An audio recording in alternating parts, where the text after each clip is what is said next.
Today I will share with you some life-changing philosophy. Before we start, make sure to like the video and subscribe. Also, comment where are you watching from and at what time you are watching. Have a nice sleep. In this era of constant noise, it's easy to feel overwhelmed. Every moment is bombarded with sounds and visuals, phones buzzing, screens flashing, the world demanding our attention. This relentless stimulation can make us feel like we're losing ourselves in a sea of endless chatter and digital noise. But what if I told you that the secret to gaining back control lies not in doing more, but in embracing less? The ancient Stoics, like Marcus Aurelius, Seneca, and Epictetus, mastered this art thousands of years ago. They taught us that real strength doesn't come from reacting to every stimulus, but from choosing what to focus on and when to remain silent. You have power over your mind, not outside events, Marcus Aurelius wrote, reminding us that serenity begins with internal quiet. Today we're diving deep into why cutting back on mental clutter and unnecessary talk can transform your life. We'll explore 7 powerful benefits of thinking less, speaking less, and focusing more. These are not just life hacks, but profound changes that can lead to greater tranquility, deeper wisdom, and lasting success. And remember, if you appreciate what we're doing here, a simple free favor I'll ask is for you to hit that subscribe button. Don't skip any part of this video. Stick with me, and let's uncover how embracing the Stoic way can help you reclaim your peace of mind and power over your life. Benefit 1. Reduce stress and anxiety. Ever felt like your brain is just a whirlwind of worries and what-ifs? It's exhausting, right? But here's a thought from the Stoic playbook. Maybe the key to less stress isn't more thinking, it's less. The Stoics, like Epictetus, taught us that it's not the events themselves that disturb us, but our interpretation of these events. By focusing less on the noise and more on what we can control, we start to experience a real shift in our stress levels. When we actively decide to cut down on our mental clutter, something amazing happens. Our mind gets a break. Think about it. If your mind was a browser with dozens of tabs open, each one representing a worry or a thought, wouldn't closing some of them help it run better? That's essentially what we're doing when we choose to think less about things we can't control. We're closing the tabs. We're choosing not to engage with every fleeting thought that comes our way. And speaking of thinking less, it's about quality over. It's not about suppressing thoughts, but guiding them. It's like gardening. You keep the plants you want and pull out the weeds. If a thought doesn't serve you or is out of your control, why let it take up space? When we simplify our thought processes and focus only on actionable and positive thoughts, the weight on our shoulders lightens. This approach is rooted deeply in Stoicism, which emphasizes resilience and emotional control through rational thinking. By practicing these principles, you can train your mind to remain calm and collected in situations where you normally feel stressed or anxious. It's about responding to life's challenges with a level head and a clear mind, not with panic or despair. This doesn't just reduce stress, it transforms how we perceive challenges, turning them from insurmountable mountains into manageable hurdles. Benefit 2. Increase calmness and serenity. It's fascinating when you think about it. The moments when we're truly at peace are often the ones that are the quietest. This is something the Stoics understood deeply. They championed the idea that serenity comes from within, not from the chaos of the outside world. When we choose to engage less with the turmoil around us and focus more on our inner calm, the world doesn't seem as loud or as frantic. Calmness and serenity aren't just pleasant states of mind, they're powerful tools. By speaking less and listening more, we create space for peace to grow. It's like when you're on a bustling city street and suddenly step into a quiet library. Suddenly the world shifts, the pace changes, your breath deepens. This is the effect of embracing silence in our daily lives. When we stop feeling the need to fill every silence with words, we start to appreciate the richness of quiet. Stoicism teaches us that by controlling our reactions, we can maintain an inner calm regardless of external circumstances. Imagine being in a stressful situation. Say, a work deadline looms and the pressure mounts. Instead of getting caught up in a frenzy of stress and last-minute hustle, you take a step back. You breathe. You prioritize your tasks. You focus on one thing at a time. This is the Stoic method in action. Clearing the mind, simplifying the task, and approaching it with a calm focus. The benefits of this approach are immense. Not only does it allow us to handle stress more effectively, but it also enhances our overall well-being. When we're calm, we're better thinkers, listeners, and problem solvers. We're more present in our relationships, and we're better able to enjoy life's pleasures. Being serene doesn't mean being passive. It means being actively engaged in the pursuit of peace. By incorporating Stoic practices into our routine, such as meditation, reflection, and mindful breathing, we cultivate a tranquil mind. These practices help us filter out the noise and focus on what truly matters. They teach us to respond, not react. The more we practice, the more natural it becomes to remain undisturbed by the chaos of everyday life, and the deeper our well of serenity grows. On the matter of well of serenity, this doesn't just benefit us individually, it radiates outward, influencing our environment and the people around us in positive ways. Benefit 3. Enhance focus and productivity. Have you ever noticed how much more you get done when you're truly dialed into what you're doing? That sharp, crystal clear focus that makes you feel like you can accomplish anything is not just a random occurrence. It's a state of mind that you can cultivate deliberately, especially if you take a leaf out of the Stoic playbook. The Stoics were big on focusing only on what's essential, cutting through the noise to concentrate on what truly matters. In our hyper-connected world, distractions are not just common, they're built into our everyday life. Phones ping, emails arrive incessantly, and social media feeds update constantly. But imagine if you could turn down that noise. Imagine organizing your day so that you could focus fully on each task before moving on to the next. This is the essence of Stoic focus, giving your whole attention to one thing at a time and doing it excellently. This kind of focus naturally leads to increased productivity. When you're not splitting your attention across multiple tasks, you're not just working harder, you're working smarter. You begin to notice details you might miss when multitasking. You solve problems more efficiently and come up with better solutions because your mind isn't flitting from one thing to another. The Stoics teach us that by eliminating unnecessary thoughts and actions, we free up our mental resources for important tasks. This doesn't mean ignoring your responsibilities, but rather prioritizing them in a way that allows you to deal with them one at a time, giving each your full energy. For instance, when tackling a project, you might break it down into manageable parts and set clear goals for each session. This methodical approach reduces overwhelm and makes large tasks feel more doable. Furthermore, practicing Stoicism helps us develop the resilience to resist distractions. By fostering inner discipline, we train ourselves to stay on task even when temptations arise. We become more aware of our impulses, to check our phone, to browse the web, and we learn to pause, recognize the distraction for what it is, and return to our task with renewed focus. Benefit 4. Boost self-control. Self-control is one of those superpowers that seems almost mythical, isn't it? It's like every time we manage to say no to that extra slice of cake, or yes to an early morning workout, we're tapping into something extraordinary. But what if I told you that self-control isn't just about resisting temptation? It's about much more. According to Stoic philosophy, it's about governing our reactions to the world around us in a way that aligns with our deepest values. Now, the Stoics were masters of self-discipline.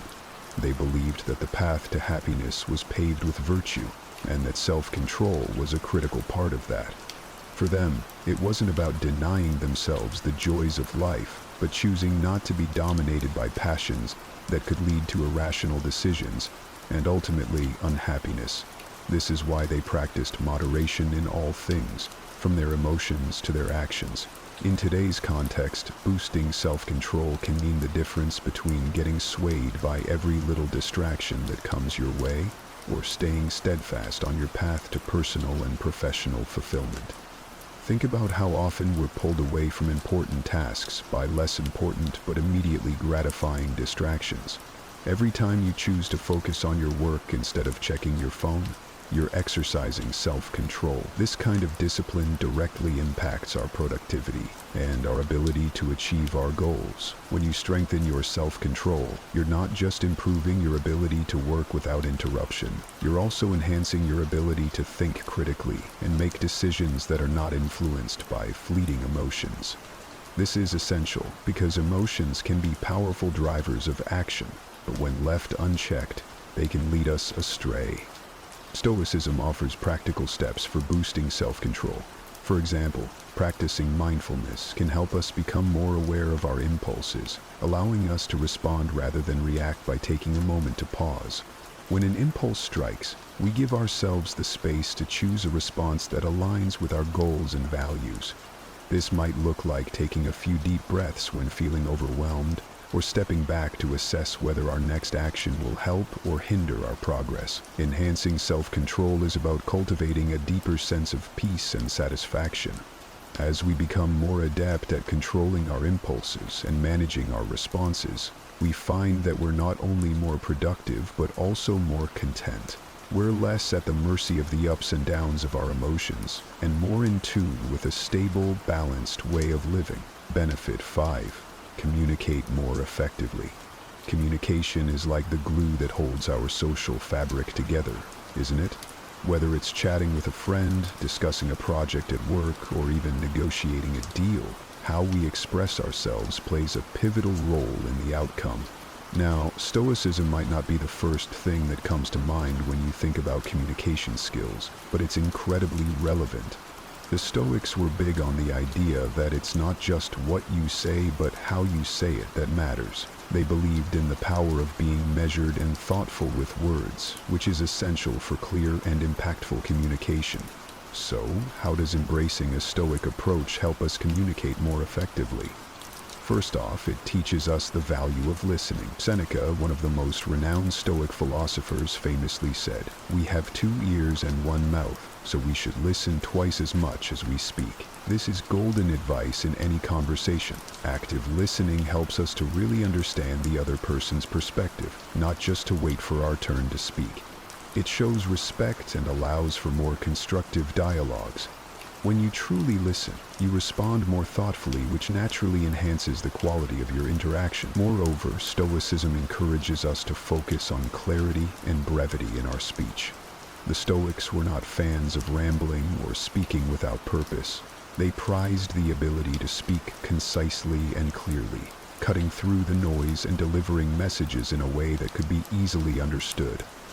This doesn't mean being blunt or curt. Rather, it's about being considerate of the listener's time and attention. By choosing our words carefully and ensuring they truly convey what we mean, we reduce misunderstandings and make our communication more effective. There's also the Stoic belief in staying calm under pressure, which is a superpower in difficult conversations. Imagine you're in a heated discussion. The Stoic approach would be to maintain your composure and not let emotions get the best of you. This isn't about suppressing feelings, but about managing them constructively. By staying calm, you keep the conversation productive and open the door to resolutions rather than conflicts. It's about responding with reason rather than reacting with emotion. Incorporating these Stoic principles into your daily communication doesn't just improve how you talk or listen. It transforms your interactions into more meaningful and fulfilling exchanges. Whether it's at home, with friends, or in the workplace, effective communication fosters better relationships, smoother cooperation, and a deeper understanding of others. It's about making every word count and every interaction matter. Benefit 6. Build respect from others. Respect is one of those invaluable currencies in life that can't be bought but must be earned, often through the subtle art of how we carry ourselves and interact with others. Interestingly, Stoicism offers a powerful toolkit for earning this respect naturally. Stoics like Marcus Aurelius believed that respect comes from personal integrity and the ability to maintain composure, particularly in trying circumstances. Their teachings suggest that by cultivating a calm demeanor and thoughtful behavior, we naturally command respect from those around us. Imagine walking into a room where tensions are high, people are anxious, perhaps voices are raised. Now, picture yourself responding not with agitation but with a composed and calm demeanor. This kind of response doesn't just diffuse tension, it also draws people's attention. It makes them think, there's someone who's in control. When you react with poise rather than panic, you demonstrate leadership qualities that naturally make people respect and trust your judgment. Moreover, Stoicism teaches the importance of consistency in our actions and words. Consistency is key to building trust, and trust is foundational to respect. When people know what to expect from you and see that you act according to your principles regardless of the situation, they begin to hold you in higher regard.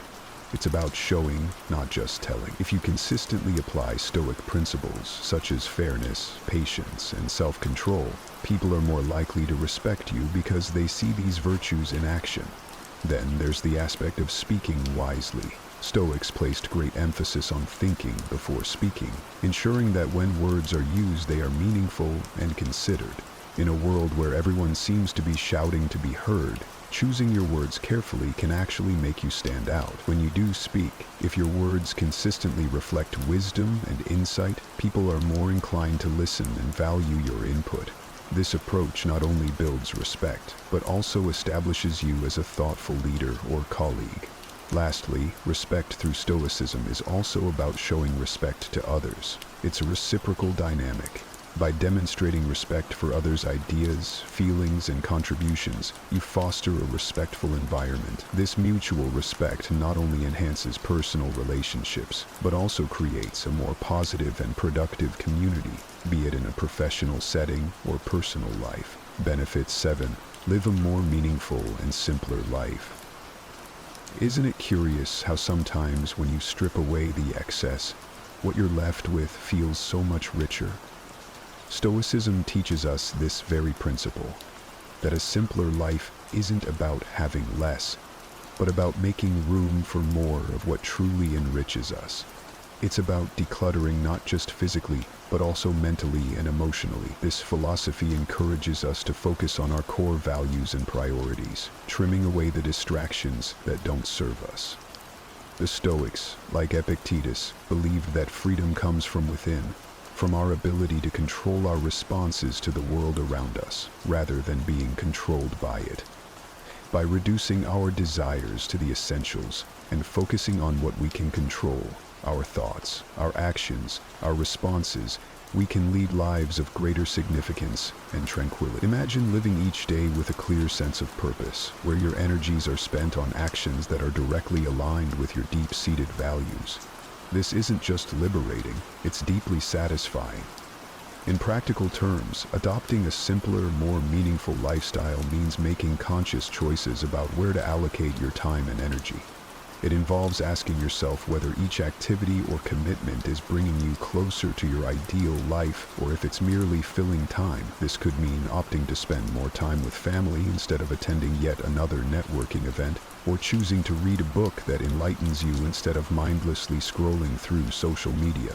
Moreover, living simply helps us cultivate gratitude for what we have. Stoicism doesn't teach us to forsake joy or pleasure. Rather, it teaches us to find joy in the pleasure that simplicity brings. There is profound joy in appreciating the ordinary moments, a quiet morning with a cup of coffee, the laughter of a loved one, the peace of a walk in nature. When we stop chasing after more things, more achievements, more engagements, we start experiencing more of life's genuine moments. This simplicity also extends to our interactions and how we handle challenges. Stoicism equips us to face life's complexities with a calm and steady hand. By simplifying our internal world, we are better able to manage the external chaos. Challenges become less daunting because our perspective has shifted. We focus on what is within our power to change, and we let go of the rest. Remember, the journey to embracing less isn't about achieving perfection overnight. It's a gradual process of adjustment and understanding, a path that you pave as you learn what less means to you. It's about finding your own balance between action and contemplation, speaking and silence, abundance and simplicity. Each step on this path can lead to profound changes in how you view and interact with the world. Throughout our lives, we encounter myriad situations where our resolve, patience, and endurance are tested. Whether it's a career path that no longer aligns with our core values, a relationship that has run its course, or any environment that stifles our growth rather than fostering it, the question of whether to stay the course or cut our losses is a universal struggle.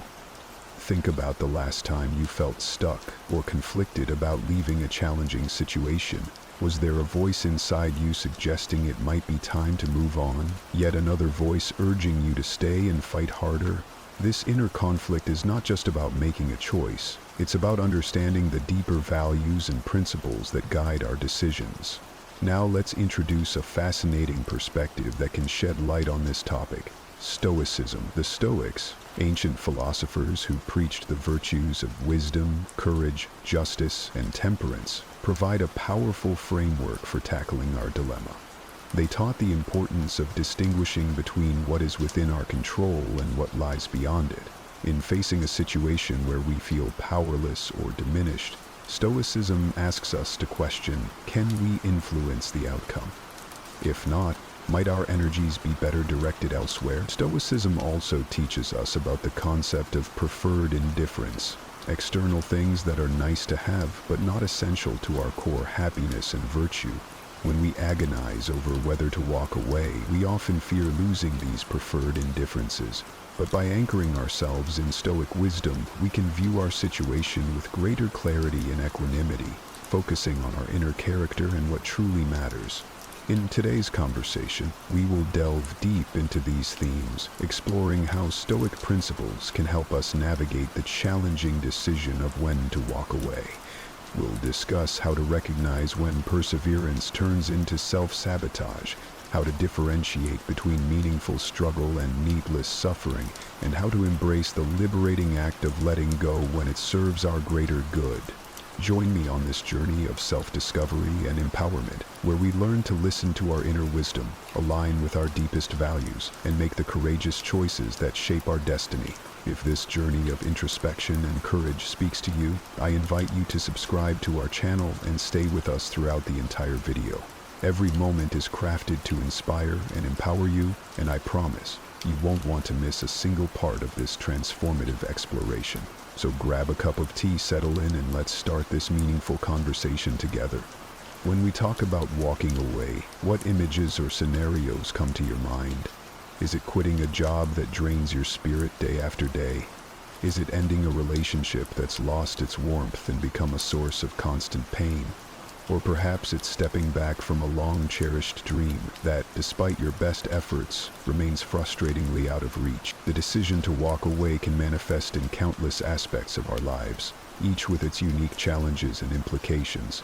Yet at the heart of these decisions is a common thread: the recognition that something fundamental is misaligned with our well-being and potential for growth.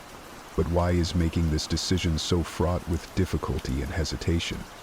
After all, if something consistently causes us distress or hinders our progress, wouldn't the logical choice be to leave it behind? Here's where the wisdom of Stoicism offers illuminating insights. The Stoics remind us that human beings are creatures of habit and attachment. We cling to the familiar, even when it's harmful, because it provides a sense of security and predictability. We're wired to resist change, fearing the uncertainty and loss that it might bring. Moreover, Stoicism teaches us about the value of endurance and resilience. These virtues are indeed commendable and often necessary for achieving great things. However, they can also tether us to situations that no longer serve us if we fail to apply them wisely. The Stoic principle of the dichotomy of control urges us to discern between what we can change and what we must accept.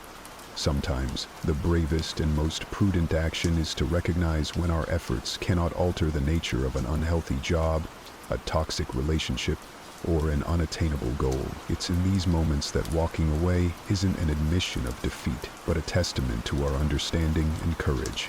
Yet defining the issue of when to walk away is not about prescribing a one-size-fits-all answer. It's about encouraging a deep personal inquiry into our lives.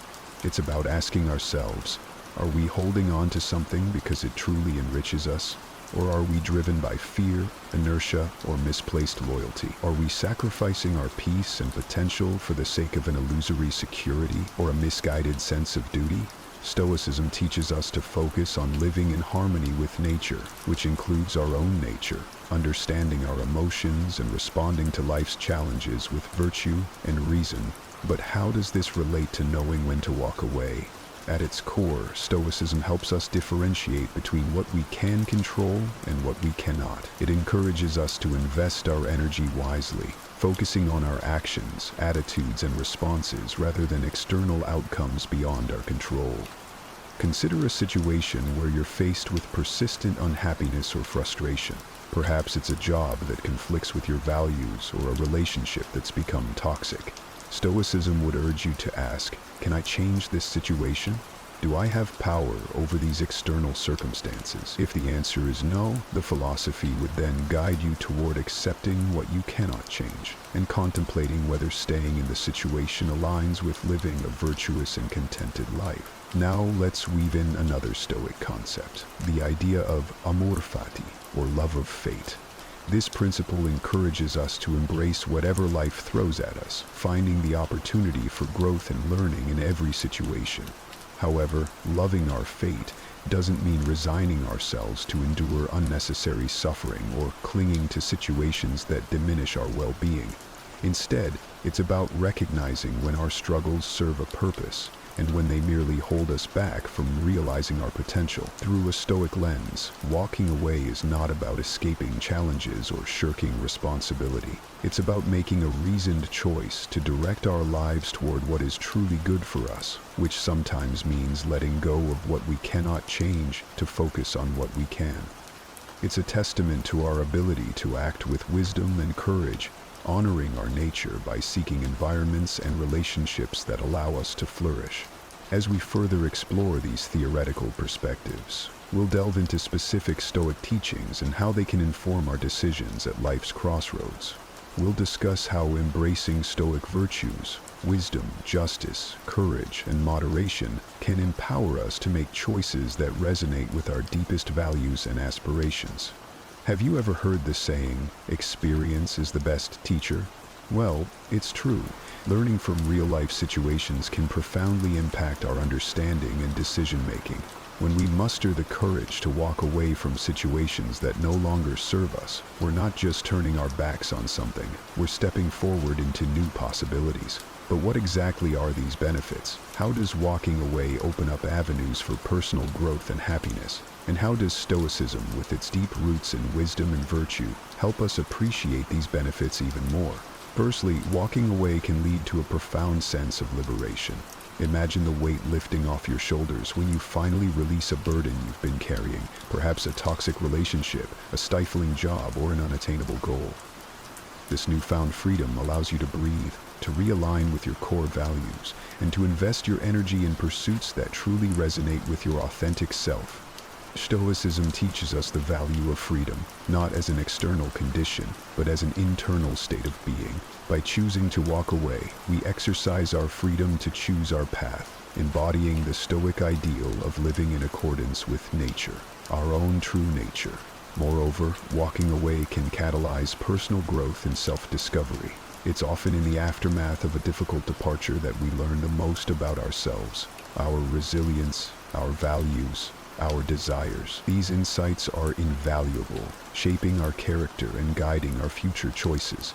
Stoicism encourages us to view every experience as an opportunity for learning and growth.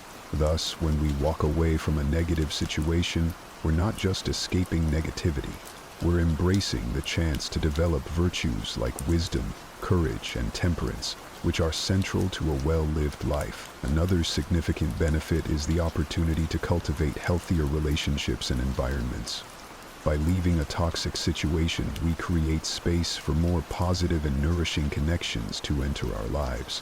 Whether it's finding colleagues who support and inspire us, friends who uplift and understand us, or partners who respect and cherish us, Walking away sets the stage for more fulfilling interaction. In Stoicism, the concept of oikeiosis refers to the natural inclination to connect with and care for others, suggesting that fostering healthy relationships is essential to our well-being and moral development. Lastly, walking away can reaffirm our agency and self-respect. Making the decision to leave, especially in difficult circumstances, is a powerful assertion of our worth and autonomy. It's a declaration that we value ourselves enough to walk away from anything that diminishes us. Stoicism teaches us to find our self-worth not in external accolades or possessions, but in our capacity to live virtuously. By choosing to walk away from situations that conflict with our values, we honor our intrinsic dignity and cultivate a sense of inner peace and self-assurance. As we explore these benefits, I encourage you to consider them in the context of your own life. Reflect on the times you've had the courage to walk away and how those choices have shaped your path. And if you're currently facing a crossroads, contemplate how these insights might inform your decision. Remember, walking away isn't just about what you leave behind. It's about the journey ahead and the growth, freedom, and fulfillment that await when you choose the path that's right for you. Deciding to walk away is rarely straightforward. It's a path fraught with challenges and complexities, each demanding our courage, reflection, and discernment. But what exactly makes this decision so daunting? And how can Stoic philosophy help us navigate these turbulent waters with greater clarity and resilience?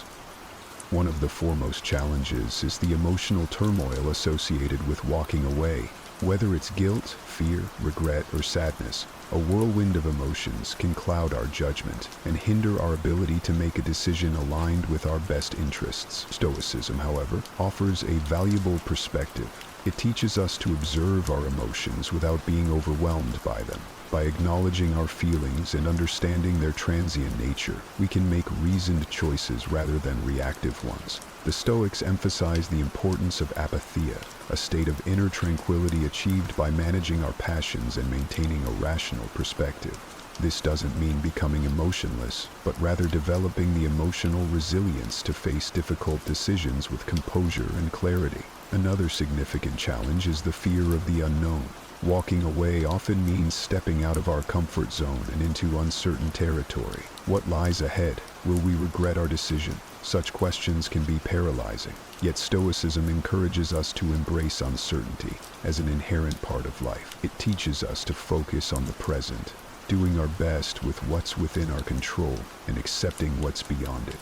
By cultivating a sense of detachment from outcomes, what the Stoics call ataraxia, or undisturbedness, we can overcome the fear of the unknown and move forward with confidence in our ability to adapt and thrive, regardless of circumstances. Moreover, societal expectations and pressures can make it difficult to walk away. We may worry about judgment from others, disappointing those we care about, or defying cultural norms. Here, Stoicism reminds us of the importance of living according to our own values and judgments, rather than being swayed by external opinions. The Stoic principle of autonomy asserts our right to govern ourselves, making decisions based on our reasoned understanding of what's good and right. By honoring our inner compass and standing firm in our convictions, we can navigate societal pressures with integrity and authenticity. Lastly, there's the challenge of letting go of what we've invested, our time, energy, emotions, or resources. This is where the Stoic concept of impermanence can guide us. Recognizing that everything is subject to change and loss helps us loosen our grip on the status quo and make peace with the necessity of moving on.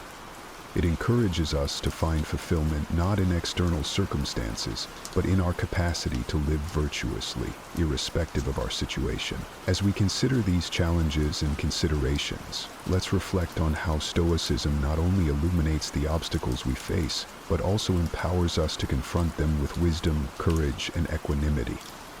Remember, the decision to walk away is a deeply personal and often difficult one, but by anchoring ourselves in Stoic principles, we can approach it with greater clarity, strength, and a sense of peace, knowing that it's a step toward honoring our true selves and cultivating a life of genuine flourishing. As we ponder the decision to walk away, it's essential to navigate this crossroad with both heart and mind.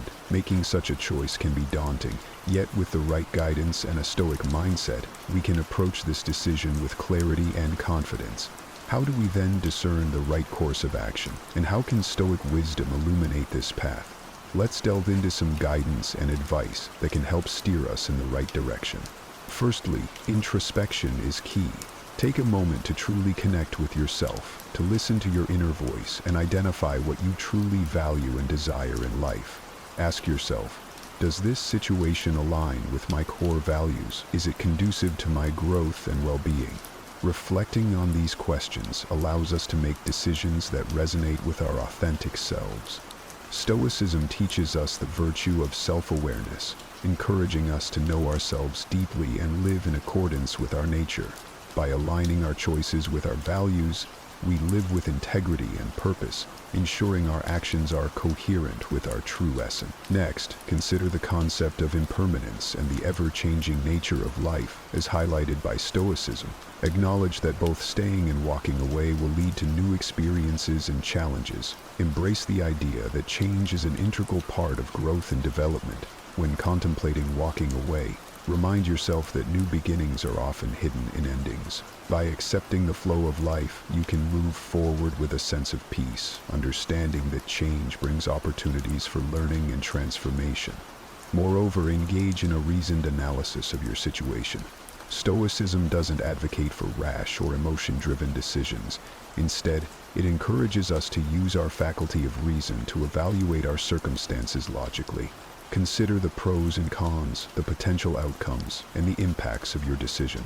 Seek advice from trusted individuals who can offer different perspectives, but remember, the final choice is yours. As Stoics, we are reminded of the importance of using our judgment and reason to navigate life's challenges, ensuring our decisions are well considered and rational. Another piece of Stoic advice is to prepare mentally for the consequences of your decision. Visualize the scenarios that might unfold from both staying and walking away. Practice negative visualization, a Stoic exercise where you contemplate the worst-case scenarios to reduce anxiety about the future and build resilience. By mentally preparing for various outcomes, you can fortify yourself against fear and uncertainty, embracing whatever the future holds with strength and equanimity. Lastly, commit to your decision with courage and conviction. Once you've deliberated and chosen a course of action, move forward with determination. Stoicism teaches us the value of courage, not just in facing adversity, but also in making tough decisions that align with our well-being and principles. Remember, it's normal to feel apprehensive about stepping into the unknown, but embracing this uncertainty with courage can lead to profound personal growth and fulfillment.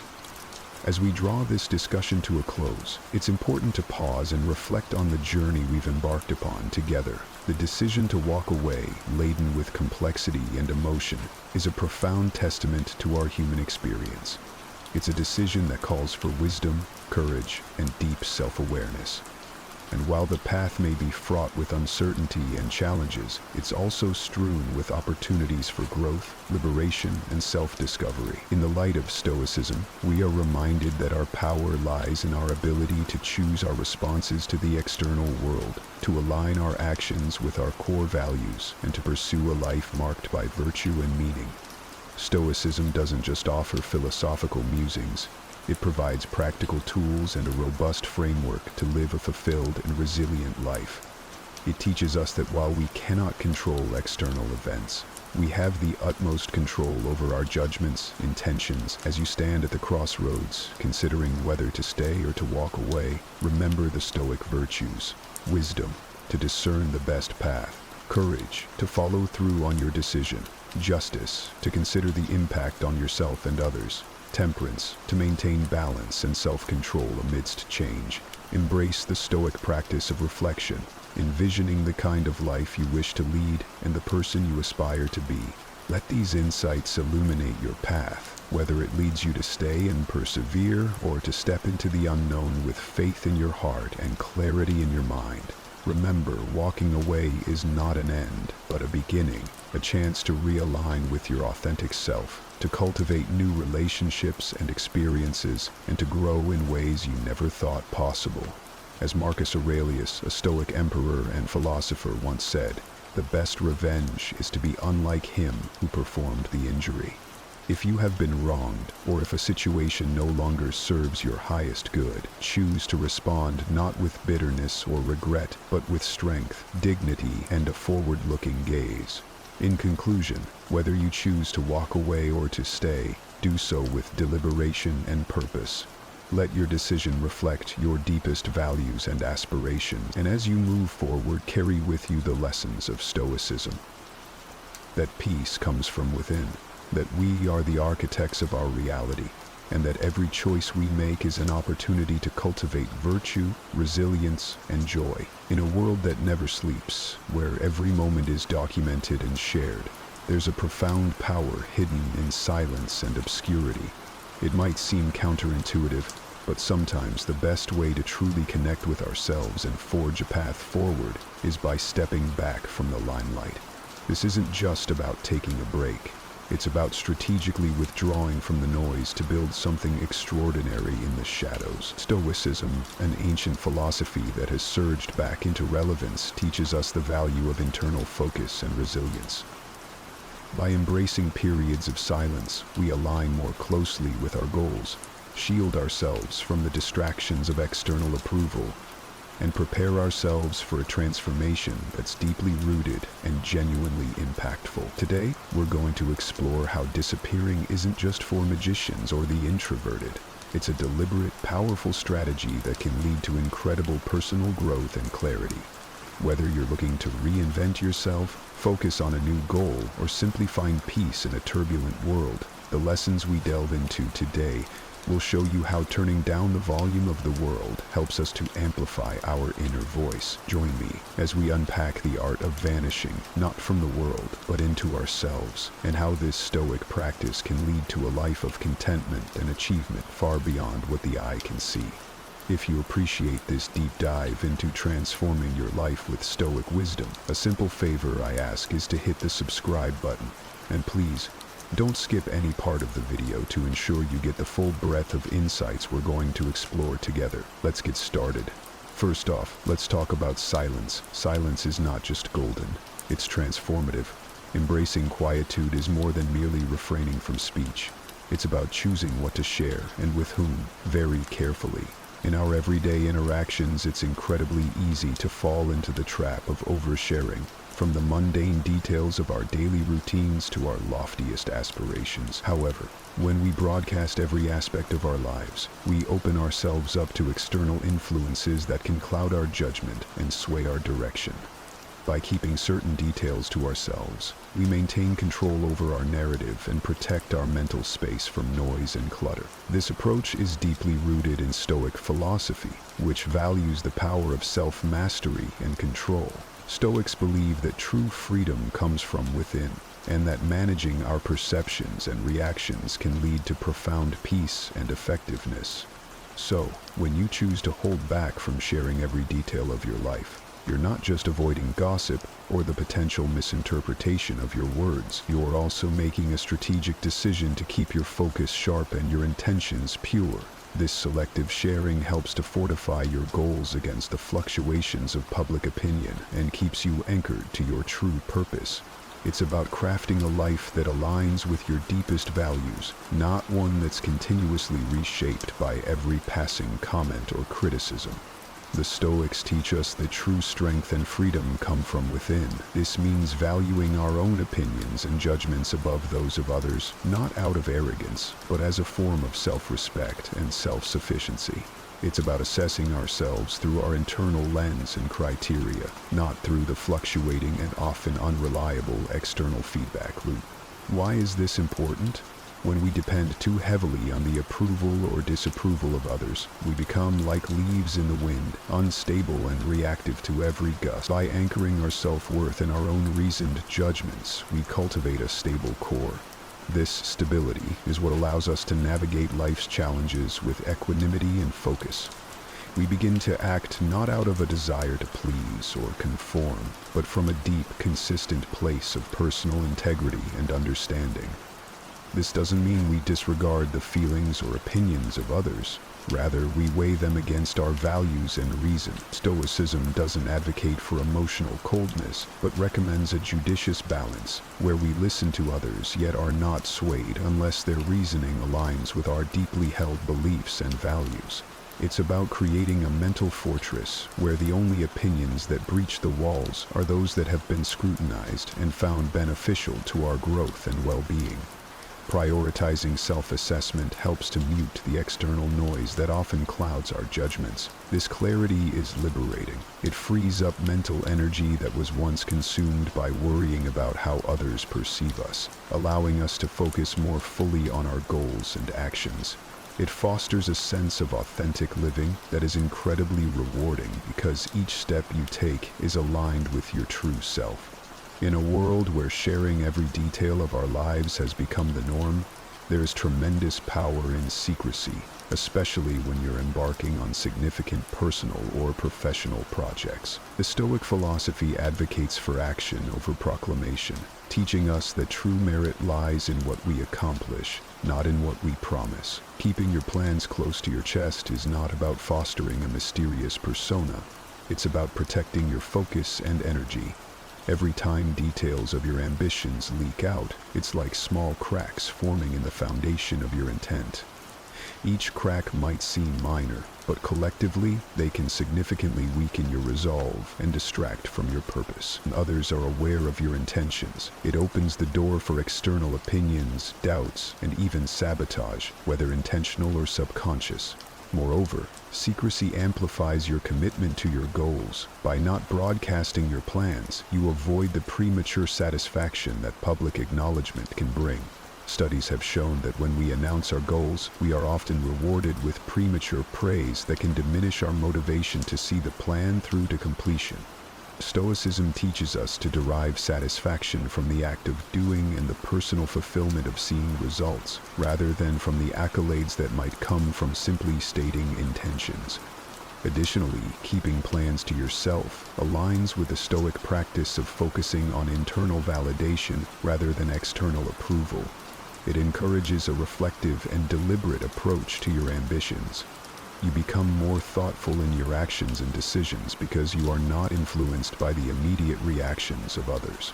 This inward focus is crucial for deep, meaningful progress and aligns with the Stoic ideal of self-sufficiency.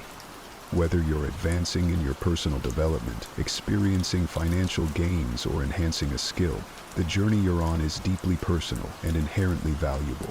In the Stoic philosophy, progress is not a means to an end, but an end in itself. The true value lies not in the accolades or recognition that may come from your achievements, but in the personal growth and the virtues you develop along the way. Revealing your progress can inadvertently open the floodgates to external influences that might skew your perception or dilute your focus. For instance, sharing your achievements can sometimes lead to envy or unwanted attention from others. While some may offer genuine praise, others might project their insecurities or competitiveness, which can create an environment filled with negative energy and potential distractions. This is why Stoicism teaches us to appreciate and protect our inner peace and progress from the potentially corrosive effects of public scrutiny. Moreover, keeping your progress private allows you to savor your achievements without the external pressure of living up to others' expectations. It helps maintain that crucial internal validation where you measure success by your standards and growth rather than by the applause or approval of others. This self-referential approach is not only liberating, but also aligns with the Stoic ideal of self-sufficiency and resilience. You become less dependent on external validation and more focused on the intrinsic rewards of your efforts. Additionally, privacy in your progress nurtures a reflective and humble approach to personal growth. It encourages you to continually look inward, assess your development, and make adjustments based on your self-evaluation rather than external feedback. This introspection is a vital component of Stoic practice, fostering a deeper connection with your core self and ensuring that your advancements are both meaningful and aligned with your ultimate life goals. Inevitably, along your journey, you'll encounter setbacks and challenges. How you deal with these can fundamentally shape your path forward. The Stoic philosophy offers a powerful perspective here. Embrace your failures privately. This isn't about hiding your struggles out of shame or fear of judgment. It's about understanding and utilizing these experiences as vital ingredients for growth. Stoicism teaches us to see every obstacle as an opportunity to practice virtues such as resilience, courage, and persistence. By handling your struggles internally, you turn inward to reflect on these experiences deeply. This private contemplation allows you to extract valuable lessons without the external noise of pity or unsolicited advice.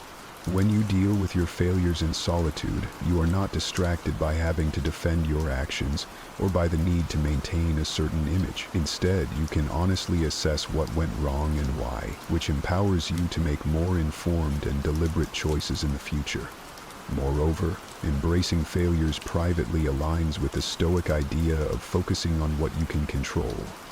You might not be able to control the outcome of every endeavor, but you can control your reactions and your mindset when setbacks occur.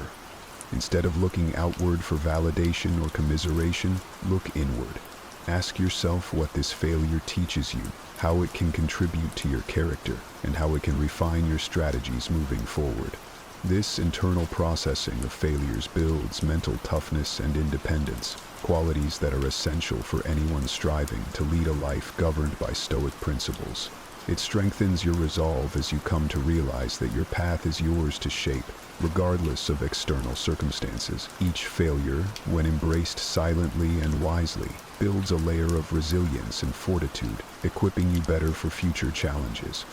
As you step into the silence, the first task is to crystallize your objectives.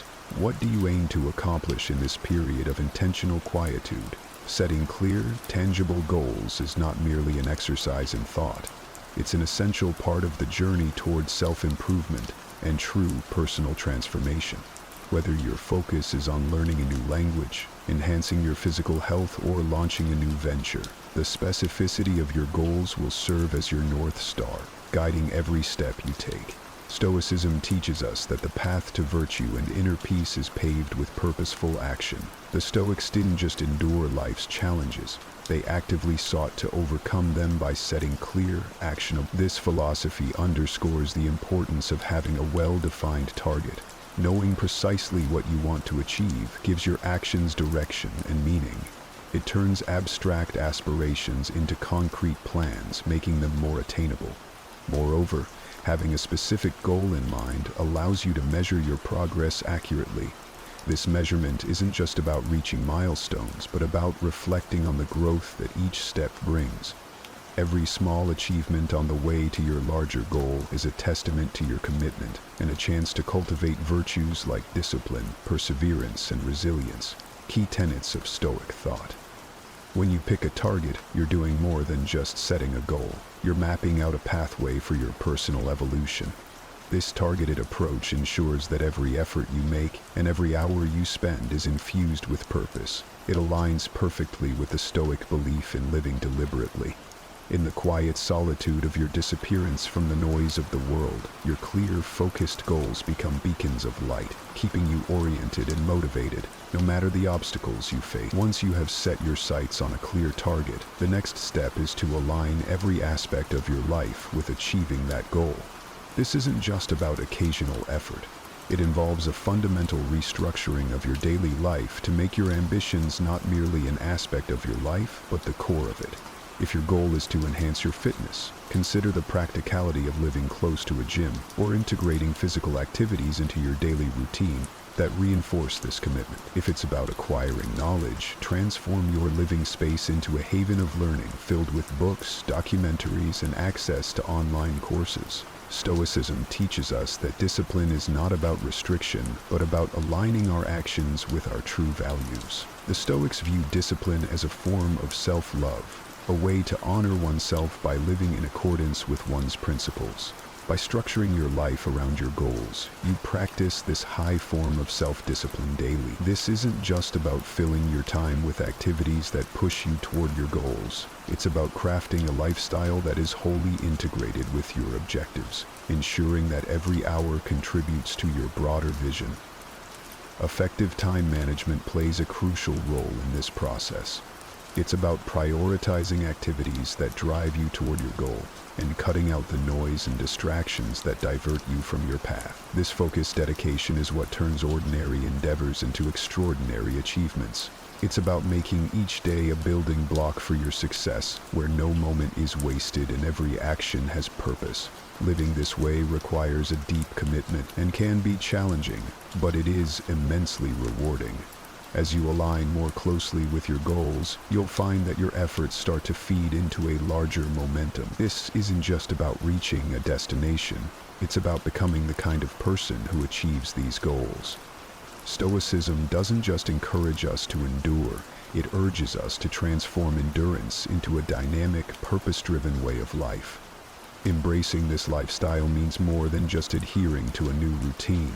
It's about fundamentally loving the process of transformation itself, including the discipline and the solitude it entails. Stoicism, with its deep roots in mastering the self, teaches us to cherish the present moment and find contentment within our current circumstances, even as we strive for greater achievements. This mindset shift is essential and profound.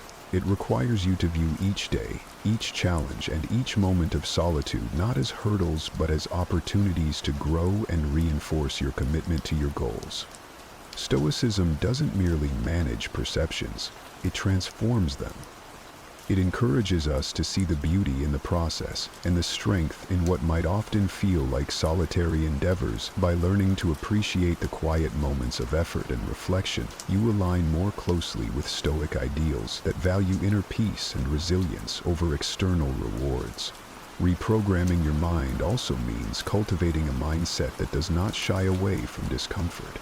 Stoics believe that growth often comes from facing and embracing challenges head-on. In this transformative phase, you learn to derive joy from what might previously have been considered arduous tasks. This reprogramming turns discipline into a source of happiness, because you know that each disciplined action takes you one step closer to your goal. Moreover, this new mindset encourages you to live intentionally, focusing on what truly matters and discarding what does not align with your goals. It's about making peace with the fact that while the future holds promise, the present holds the keys to that future.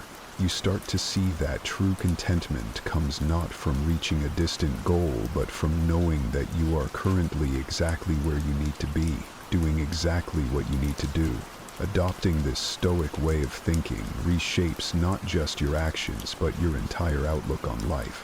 It shifts your focus from outcomes to the quality of your daily actions. This shift is crucial for genuine, lasting change because it builds a foundation of habits and attitudes that will sustain not just the achievement of one goal, but the continual pursuit of personal excellence. Initially, the idea of disappearing was about retreating from the public eye to focus on self-improvement, away from the distractions and pressures of external expectations. However, as you progress and evolve, you might discover that the need to step back into the spotlight isn't as compelling as you anticipated. This isn't a sign of failure, but a profound realization about the nature of true transformation. Stoicism teaches us that the worth of our actions and our growth should not be measured by external accolades, but by the internal peace and contentment they bring. If you've genuinely transformed, integrating the principles and practices that have reshaped your life, you'll find that the quiet satisfaction of knowing you have evolved into your better self is far more rewarding than any public recognition. This shift in perspective is a hallmark of deep, meaningful change.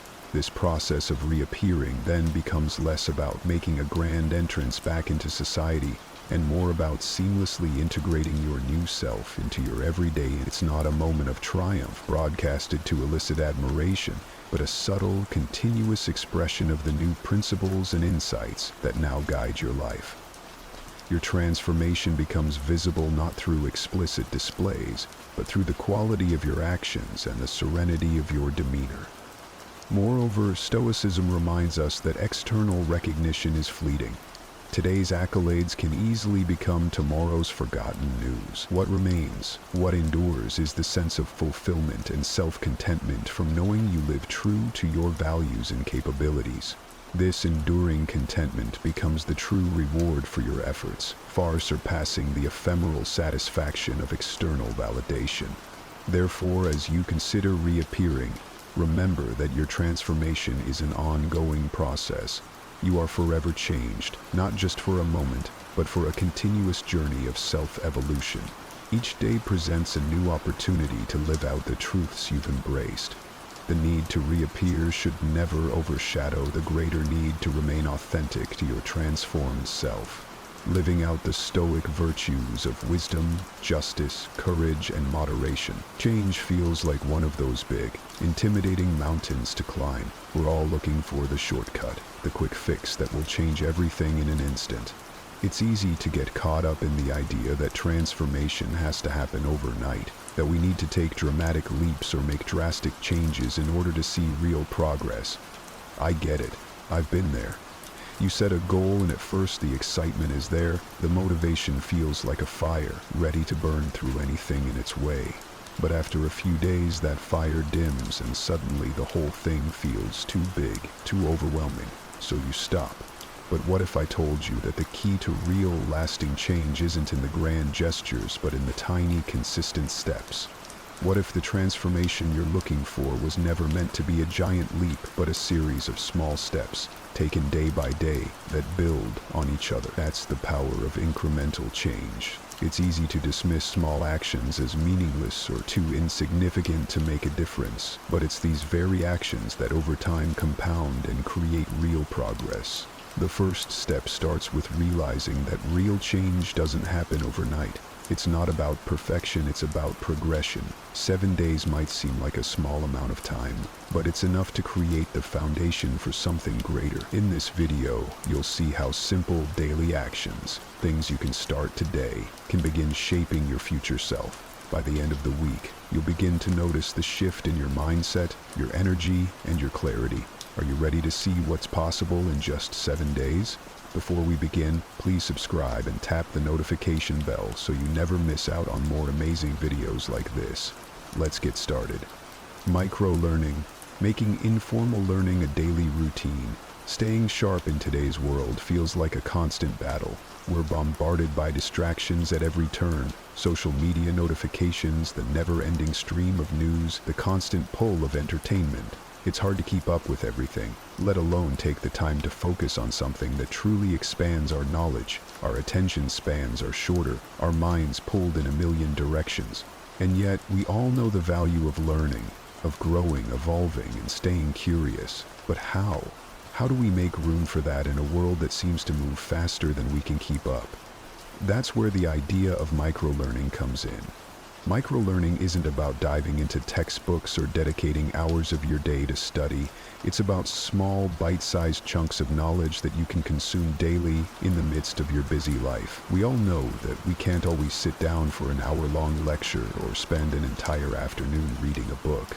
But what if, instead, you dedicated just 5 to 10 minutes every day to learning something new? You could watch a short video on YouTube about a topic that interests you, listen to a podcast during your morning commute, or read an article while you wait for your coffee. The key is to seek out small, digestible pieces of information that spark your curiosity. This habit doesn't require a huge commitment. It's about building a routine that keeps your mind engaged and open to new ideas. Pick something that piques your interest, whether it's learning about a historical event, discovering new productivity techniques, or exploring a completely new skill. The beauty of micro-learning is its flexibility. You can make it fit into your day, no matter how busy you are. Maybe you listen to a podcast on your lunch break, or watch a quick YouTube video while you unwind in the evening. It doesn't matter when or how long as you make it a regular part of your routine. What does this do for you? Well, aside from keeping your mind sharp, it expands your worldview. It helps you see things from new perspectives, fueling your curiosity and sparking ideas you never would have had otherwise. In a world that often feels overwhelming, microlearning is a powerful tool to stay adaptable and engaged. It's the perfect antidote to mental fatigue because it doesn't require long hours of focus. It's just a few minutes a day, but those minutes add up, building a steady rhythm of growth. Think about it. Over a week, a month, or even a year, those small pieces of knowledge start to accumulate. Suddenly, you're more well-read, more knowledgeable, and more confident in your ability to adapt to change. Even when life feels like it's moving at full speed, micro-learning gives you a chance to catch your breath and keep growing, one small step at a time. And that's the magic of it. When you embrace this habit, you're not just learning facts, you're building a mindset of curiosity and resilience. In a world that constantly demands more of us, micro-learning helps us stay present and evolve without feeling overwhelmed. So, what can you learn today? What's something you've always wanted to explore but never had the time for? Take a few minutes today to dive into that and see how it feels. You'll be surprised by how much it enriches your life and sharpens your mind, one small piece at a time. The key is consistency, and in just 7 days, you'll find that those small steps are already starting to lay the foundation for a more curious, adaptable, and well-informed version of yourself. Embrace the warrior mentality. There's a strange, almost magnetic pull toward comfort, isn't there? We all crave ease, whether it's lounging on the couch after a long day, choosing the path of least resistance, or avoiding those things that make us uncomfortable. And yet, it's when we face discomfort that growth begins. But let's be honest, discomfort feels hard. Whether it's physical, mental, or emotional, it's easy to back away when we feel weak or overwhelmed. Our minds start to convince us that we're not ready, that we're not strong enough. We tell ourselves, I'll do it tomorrow, and in that moment we choose comfort over growth. But what if there was another way? Let's take a look at the warrior mentality. Imagine waking up each day with the mindset of someone who thrives in discomfort. Not because it's easy, but because it's necessary. The warrior doesn't run from difficulty. They face it head-on, knowing that every obstacle is an opportunity to grow stronger. The warrior trains their mind to embrace the struggle because they understand that only by pushing beyond their limits can they discover their true potential. This is the mentality that separates those who stay stagnant from those who constantly evolve. It's not about having the best circumstances, it's about having the strength to thrive no matter what the circumstances are. And you can cultivate this strength, one step at a time. For the next 7 days, challenge yourself to take on something difficult, something that makes you uncomfortable. It doesn't have to be the hardest thing you've ever done. The key is to push yourself just beyond your current limits. Maybe you wake up 30 minutes earlier than usual, forcing yourself to start the day with focus and purpose. Perhaps it's committing to a workout that pushes your physical boundaries, or tackling a difficult conversation you've been avoiding. It could even be choosing to sit with your emotions, facing them head-on instead of numbing or running from them. Whatever it is, make it deliberate. Make it a small, actionable step toward embracing discomfort every single day. This practice isn't about being reckless or forcing yourself to endure unnecessary pain. It's about understanding that true growth lies in that space just beyond your comfort zone. Every time you choose to face discomfort, you're building resilience, muscle for the mind and body. The warrior knows that discomfort isn't the enemy, it's the forge where strength is made. Marcus Aurelius, one of the greatest Stoic philosophers, knew this well. He believed that endurance, the ability to withstand difficulty, was a cornerstone of growth. The impediment to action advances action. What stands in the way becomes the way. This isn't just a quote, it's a philosophy that teaches us to embrace what challenges us, because it's these very challenges that shape our character. So, as you move through this week, remember that every obstacle is a chance to train your mind, harden your spirit, and grow stronger.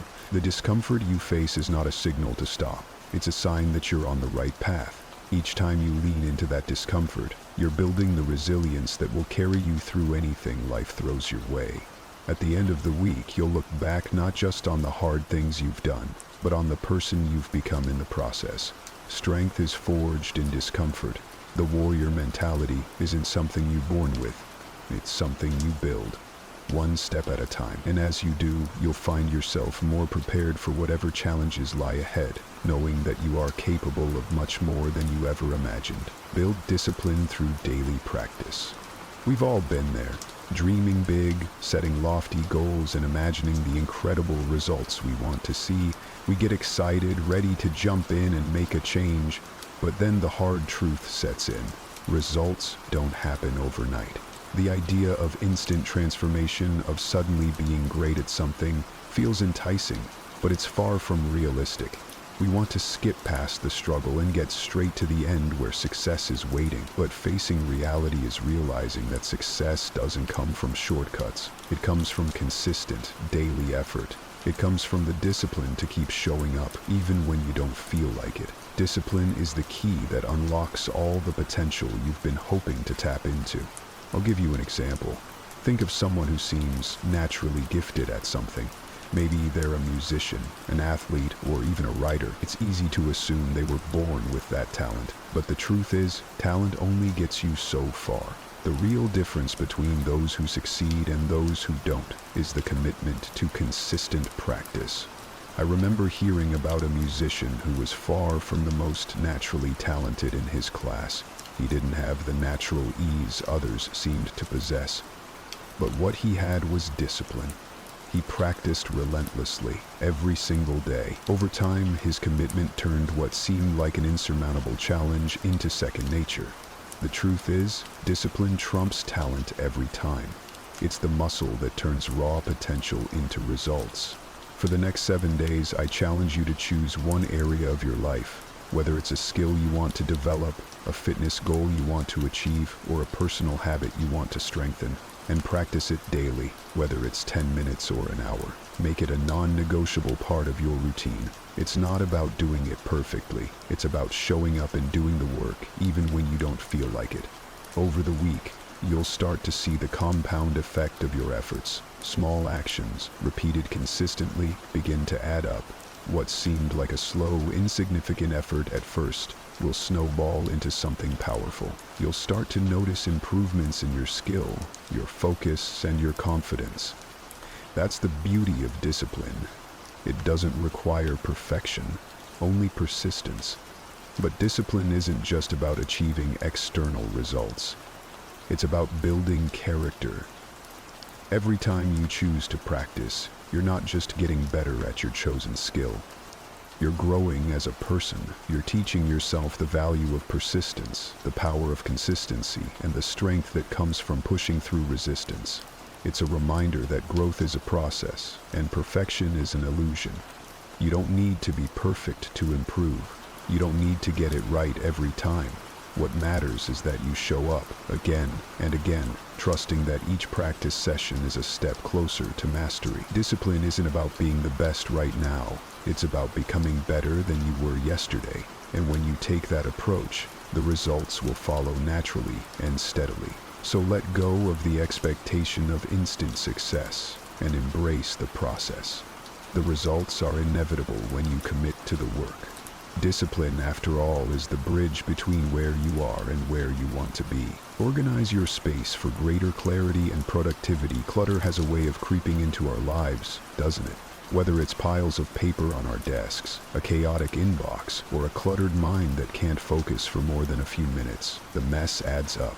At first it seems harmless, just one more thing to deal with later. But over time, the clutter starts to weigh on us. It distracts us, makes it harder to think clearly, and drains our energy. You've probably experienced this. The more cluttered things get, the more overwhelmed you feel. Your mind mirrors the mess around you, constantly distracted and clouded, making it harder to focus and be productive. It's as if the physical mess outside reflects an internal state of disorganization. So, how do we break free from this constant feeling of overwhelm? The key lies in organizing your environment. The simple act of clearing clutter can do wonders for your mental clarity. When your space is clean, everything becomes easier. You can find what you need quickly. Your mind feels less chaotic. The energy in the room shifts. A tidy space creates room for better thinking. It's no coincidence that when we feel productive, our surroundings tend to be more organized. A well-kept space isn't just about appearances, it's about functionality. It's about reducing distractions so your mind can focus on what truly matters. Organizing your environment isn't just about creating an aesthetically pleasing space. It's about giving yourself the mental clarity to think more clearly, to work with focus, and to live with intention. I'd love to challenge you this coming week to spend just 5-10 minutes a day decluttering or organizing one space in your life. Maybe start with your desk. Clear off papers, organize your files, and give yourself a clean slate to work with. Or tackle your digital space, sort through your emails, delete files you no longer need, and organize your digital folders. Pick one small area each day, and as you declutter, notice how it makes you feel. At first, it might seem like a small, insignificant effort, but as you continue this habit each day, you'll start to see the cumulative impact. Each small act of tidying up creates more room for focus, creativity, and productivity. It's the compound effect of creating an environment where clarity can thrive. As you clear the physical clutter, take a moment to reflect on how it affects your mental state. A clean space doesn't just help you be more productive, it helps you think more clearly. It creates the mental space to focus on what's important. Just like how decluttering a room makes it easier to find what you need, organizing your thoughts and priorities becomes much easier when your environment is clean and intentional. When you make room in your surroundings, you make room in your mind. The less cluttered your environment, the more space you have to focus on your goals, your passions, and your growth. So take the first step. Start with one area today. The small wins will build up, and soon you'll realize that by organizing your space, you've also organized your mind. A clean environment isn't just about external order. It's about creating the mental clarity that leads to true productivity and peace of mind. Exercise to boost body and mind. We've all been there. The gym membership, the workout routine, the motivation that comes in waves and quickly fades. At first, we're determined to make fitness a priority. We set goals, buy the gear, and start off strong. But then, somewhere along the way, it starts to feel like a chore. The motivation wanes and working out feels like something we have to do rather than something we want to do. It's easy to get caught up in the cycle of pushing through just to check the box, but deep down we know it's not working. Exercise starts to feel like a burden rather than a gift. So, what if we could change that? What if we could see exercise not just as a physical obligation, but as an opportunity to elevate not only our bodies, but also our minds? Exercise is far more than just a way to stay in shape. It's a powerful tool for mental and emotional well-being. When you move your body, you do more than burn calories and build strength. You're improving your mood, reducing stress, and sharpening your mind. Studies show that regular physical activity boosts brain function, improves memory, and helps with emotional regulation. It's like a reset button for your mind. The endorphins released during exercise can lift your mood, calm your nerves, and increase your sense of focus and clarity. Exercise isn't just about looking better, it's about feeling better, inside and out. It's a connection that many overlook, but when you begin to experience it for yourself, it becomes impossible to ignore. A workout can be the reset your mind needs to tackle life's challenges with resilience and focus. For the next week, commit to starting with just 10 minutes of exercise each day. Keep it simple and achievable. Consistency is more important than intensity right now. Maybe you start with a brisk walk, some body weight exercises like push-ups or squats, or even a quick yoga session. The goal is not to push your limits right away, but to show up every day. Get your body moving, even if it's just for a short time. As you build this habit, try mixing it up to avoid the monotony of doing the same thing every day.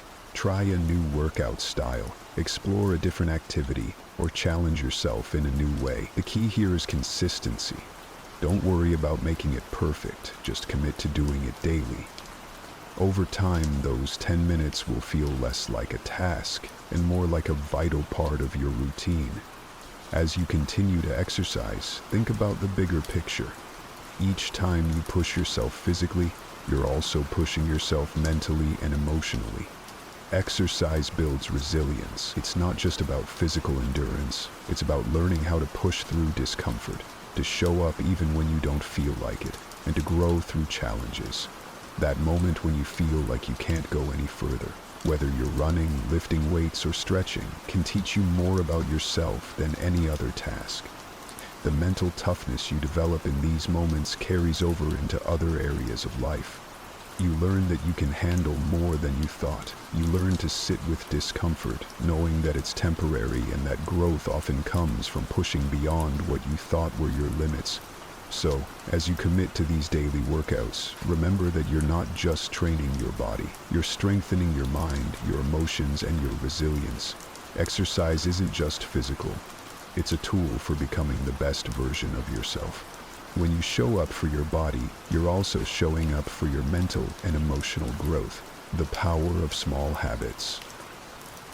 As we reflect on the past week, it's easy to see that small, intentional actions add up in ways we don't always notice at first.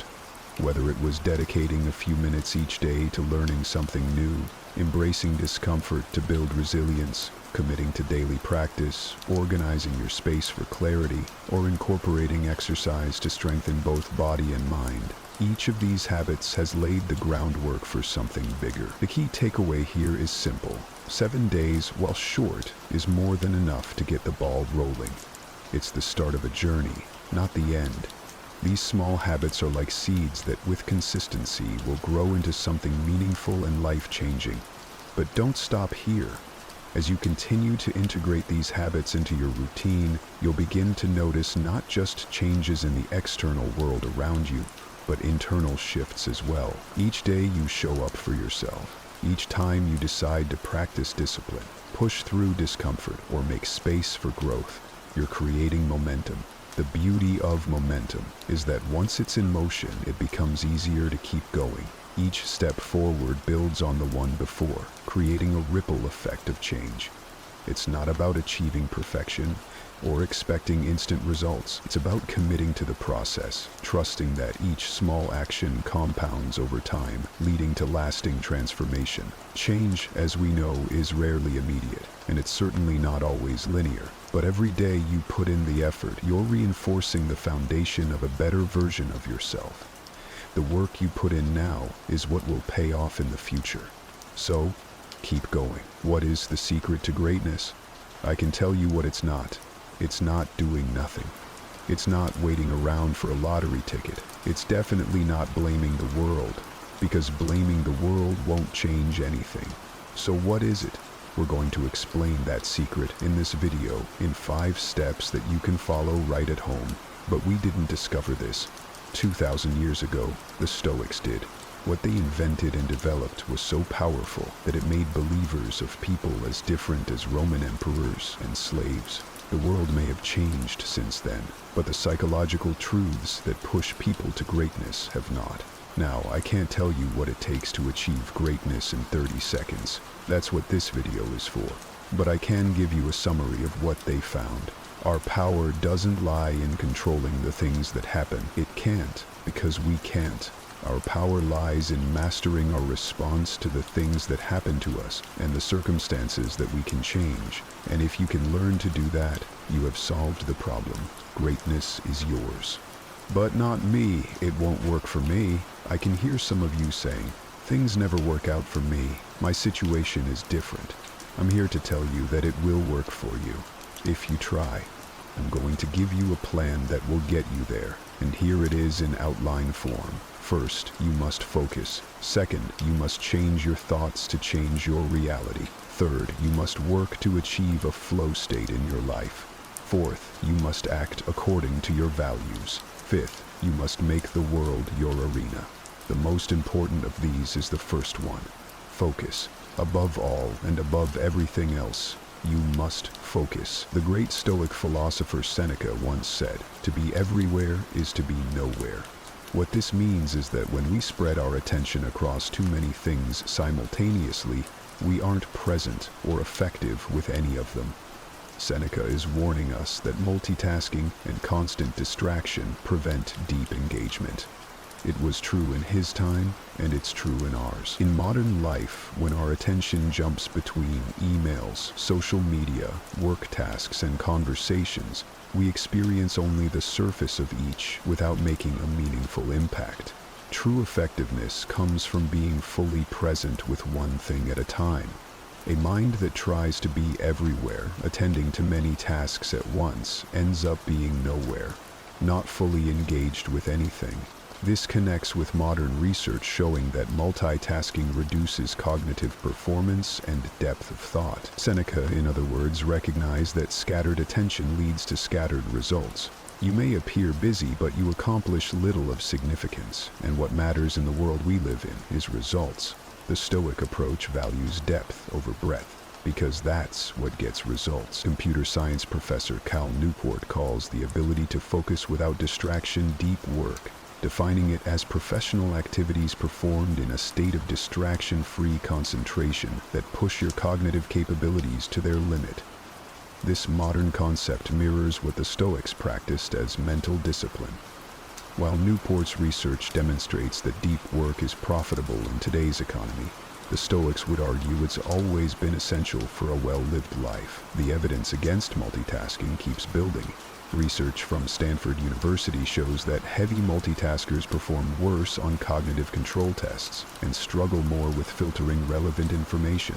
Each time we switch tasks, we pay what Newport calls an attention residue tax. Up to 40% of our productive capacity is lost in transitions.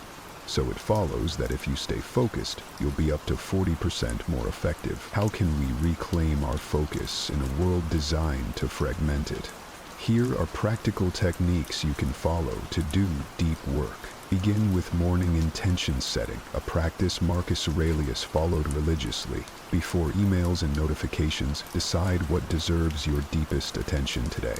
Create distraction-free environments by eliminating what Newport calls shallow work triggers. Silence notifications, close unnecessary tabs, and establish boundaries before you begin to save time. Practice mindful transitions between activities. Rather than immediately jumping between tasks, pause briefly to reset your attention, what Epictetus might call preparing the mind for the work at hand.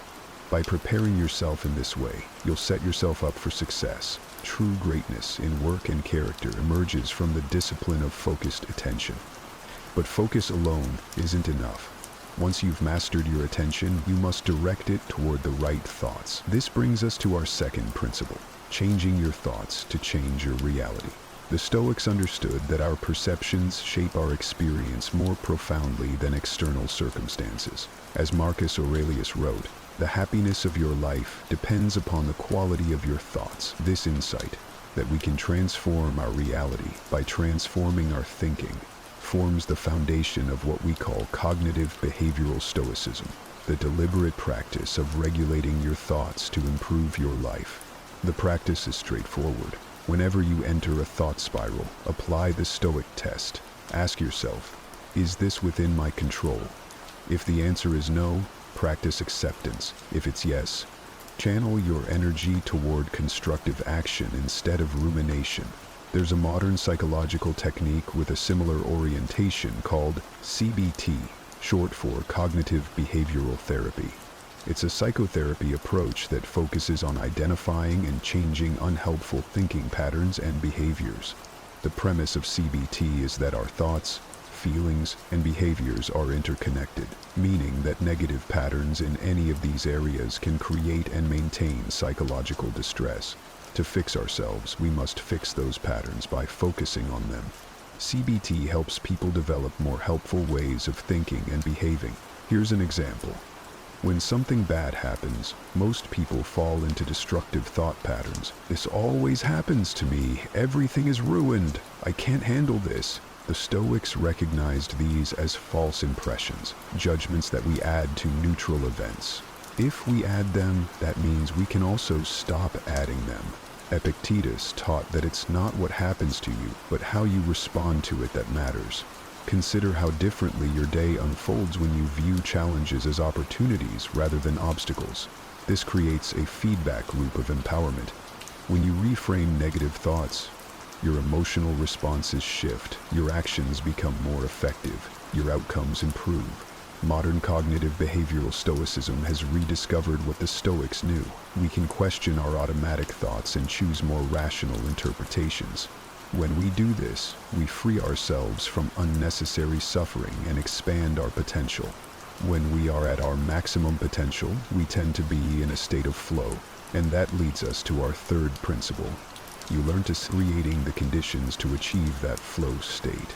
The Stoics understood that true productivity comes from deep and purposeful engagement. This ancient wisdom is backed up by psychologist Mihai Csikszentmihalyi's concept of flow, that optimal state where we're so immersed in a challenging activity that time seems to disappear.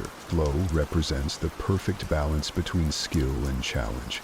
When a task is too difficult, we feel anxiety. When it's too easy, we experience boredom. But in that sweet spot, where our abilities are stretched but not overwhelmed, we achieve a state the Stoics would recognize as ideal functioning.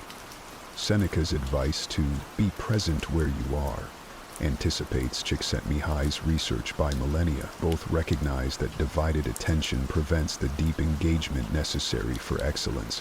Modern research confirms this ancient insight. Flow states correlate with peak performance in everything from athletics to artistic creation. The Stoic discipline of focusing solely on what's in your control is echoed by a key prerequisite for flow: clear goals with immediate feedback. By eliminating distractions, we create the conditions for flow to emerge. Epictetus taught that we should approach each task as if it were our last, bringing full attention to the present moment. This Stoic principle of mindful presence is exactly what Csikszentmihalyi observed in people experiencing flow. Complete absorption in the activity itself, not the results. To cultivate flow in your life, identify your flow triggers, those activities where you lose track of time. Structure your environment to eliminate distractions during these periods. Set clear goals with measurable progress markers. Practice the Stoic technique of premeditatio malorum, anticipating challenges to prepare for potential obstacles before you begin. The Stoics knew that meaningful accomplishment comes not from scattered effort but from focused mastery. In flow theory, we find scientific validation of this ancient idea. Our greatest satisfaction comes when we are fully engaged in meaningful challenges that stretch our capabilities. But what should guide these challenges? What direction should our focused energy take? This brings us to our fourth principle. You must act according to your values. The Stoics believed that true greatness arises from how we live our lives. This is the essence of values-based living, aligning your actions with your highest principles, no matter the circumstance. What matters most is how well you walk through the fire. As the writer Charles Bukowski put it, fortune is fickle, but character is enduring. When you act according to your values rather than impulse or external pressure, you build an unshakable foundation. At the heart of Stoic ethics are the four cardinal virtues: wisdom, courage, justice, temperance. Wisdom means practical judgment, knowing what to do, when to do it, and why it matters. It's distinguishing between what you can and cannot control, then focusing your energy accordingly. Wisdom is learning from every experience, especially failures, which the Stoics saw as powerful teachers. Courage means facing challenges without being paralyzed by fear. Not fearlessness, but acting despite fear when values demand it. As Seneca noted, sometimes even to live is an act of courage. This virtue enables you to bear hardship and to speak the truth, even when silence would be easier. Justice extends beyond legality to treating others with fairness and respect. It recognizes our shared humanity and responsibilities to one another. Marcus Aurelius emphasized this interconnection. What benefits the hive benefits the bee. Justice is seeing that your well-being is shared with others. Temperance is balanced self-discipline, not indulgence, but also not denial. It means moderation. It's mastering your desires rather than being mastered by them. Temperance creates the space between stimulus and response, where wisdom can breathe. The path to greatness requires more than good intentions. It demands that your actions consistently reflect your values, especially when doing so is difficult. As Epictetus taught, Don't explain your philosophy, embody it. This brings us to our fifth and final principle. You must make the world your arena. Making the world your arena means transforming everyday environments into spaces of practice and growth where you can succeed. And to do that, before you can do anything else, you must first get out there. You must go into the world and try. That's the idea behind the do things badly principle. It cures perfectionism paralysis. Begin by giving yourself permission to perform poorly. Write the terrible first draft. Have the awkward conversation. Attempt the imperfect workout. Excellence emerges not from planning but from iteration. As writer Anne Lamott advocates, almost all good writing begins with terrible first efforts. It's a universal principle. You begin badly, then get better.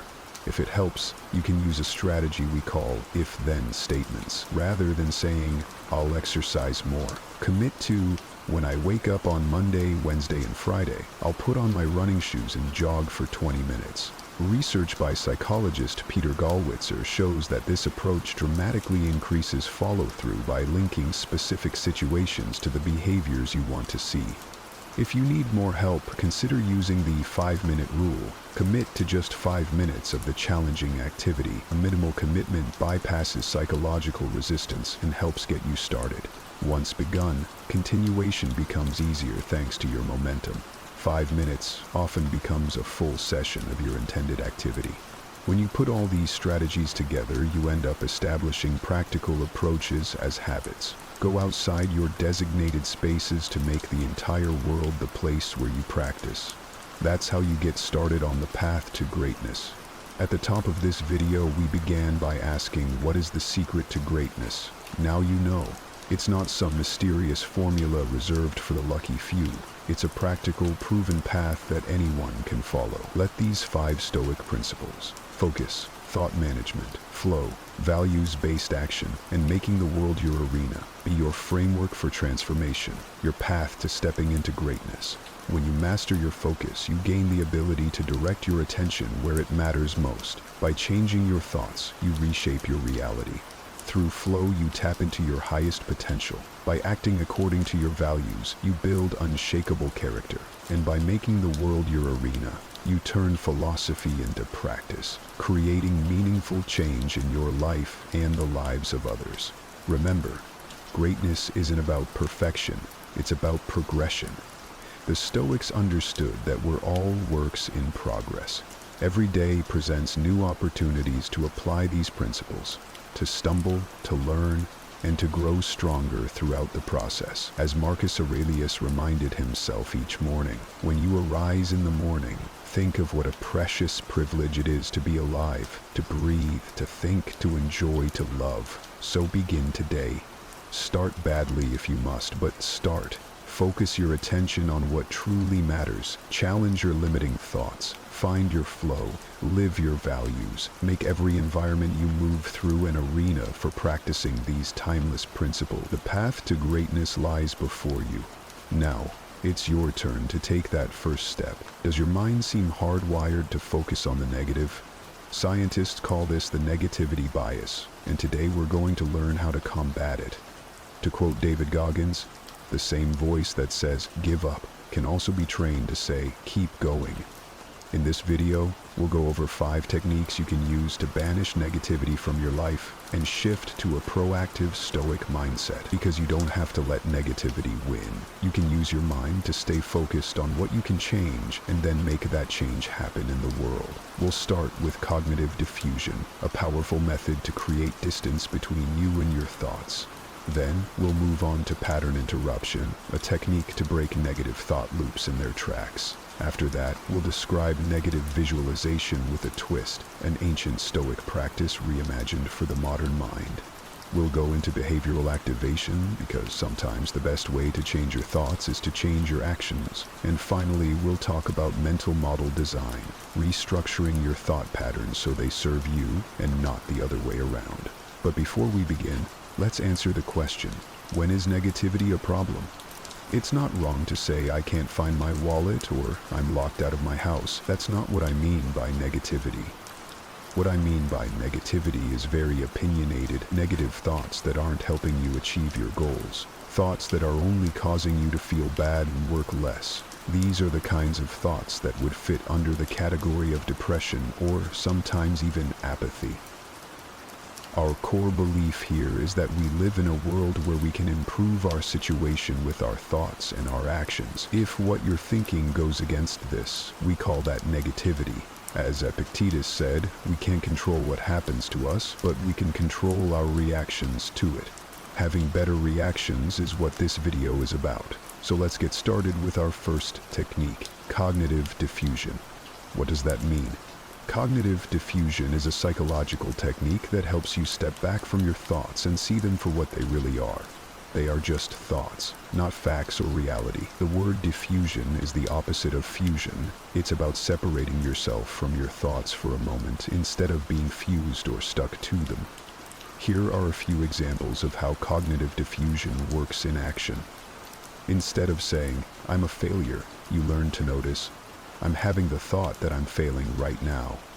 Rather than thinking, "Nobody likes me," you observe, "My mind is telling me nobody likes me." Instead of believing, "I can't handle this," you recognize, "I'm noticing thoughts about not being able to handle this." Now that we know what is happening, we can tackle it. Here are some techniques you can use if you notice it's time for cognitive diffusion. Leaves on a stream. Imagine your thoughts as leaves floating down a stream. You are simply watching them pass by, going farther and farther away. You don't have to engage with them, you can just observe. Thank your mind. When you have a negative thought, respond with thanks for that thought. This creates distance. You've recognized the thought and acknowledged it, and for now, that's enough. Name the story. Label recurring thought patterns with names that fit, like, "There's my not good enough story again." Noticing it and giving it a name helps loosen its grip over you. Create imaginary physical distance. Imagine writing your thought on a balloon and watching it float away. It's like the leaves on a stream technique, but with a bigger, more vivid physical aspect. You're mentally sending the thought away, putting it in timeout. You may come back to it later, but you don't need it in front of you right now. To recap, you can use leaves on a stream, thank your mind, name the story, and create physical distance whenever you need to practice cognitive diffusion. You can do this whenever you're having intense negative thoughts, to give yourself some breathing room, calm down, and think clearly. The key insight of cognitive diffusion is that you are not your thoughts. You're the observer who can notice thoughts coming and going. This creates mental flexibility and reduces the power negativity has over you. Now let's move on to our second technique, pattern interruption. What is pattern interruption? This is a psychological method that helps you break free from negativity by switching your mental or physical state when your mind gets stuck in a cycle of harmful thoughts. It acts like hitting a reset button on your brain. Your brain creates pathways that strengthen with repetition. When you repeatedly think negative thoughts, these pathways become well-traveled roads that your mind naturally follows. Think of it like water flowing down a hill. It naturally takes the path of least resistance. When these patterns take hold, one negative thought triggers another. So how do we break out of these patterns? One way is simple. Use temperature. Splash cold water on your face. Take a hot shower. Hold an ice cube in your hand. The sudden temperature shift jolts your nervous system out of the cycle it was in. Another method is movement. Stand up and stretch. Break out a jump rope. Simply walk to another room. Physical movement is an easy way to change the thought pattern that was present while you were still. Math or mental problems work in a similar way. If you've got 5 minutes and you're having negative thoughts, you might turn to a short, not too long game. The concentration required can make it difficult to maintain negative thoughts. Hopefully you get the idea. The key is to create an interruption toolkit that you can access whenever you need it. Start by identifying your common negative thought patterns. Notice when they occur. Then select a pattern interruption technique that resonates with you and is practical in those situations. It's simple, but it works. Now, let's move on to our third technique. Behavioral activation. Behavioral activation. Behavioral activation is based on a powerful truth. Sometimes the best way to change your thoughts isn't more thinking, it's taking action. As Marcus Aurelius put it, waste no more time arguing about what a good man should be one. Instead of endlessly analyzing why you're feeling negative, behavioral activation encourages you to act your way into a new way of thinking. Here's how you do it. Embrace the 2-minute rule. When negativity hits, commit to just 2 minutes of positive action. Too depressed to clean your house? Just clean for 2 minutes. Avoiding an important project? Work on it for just 2 minutes.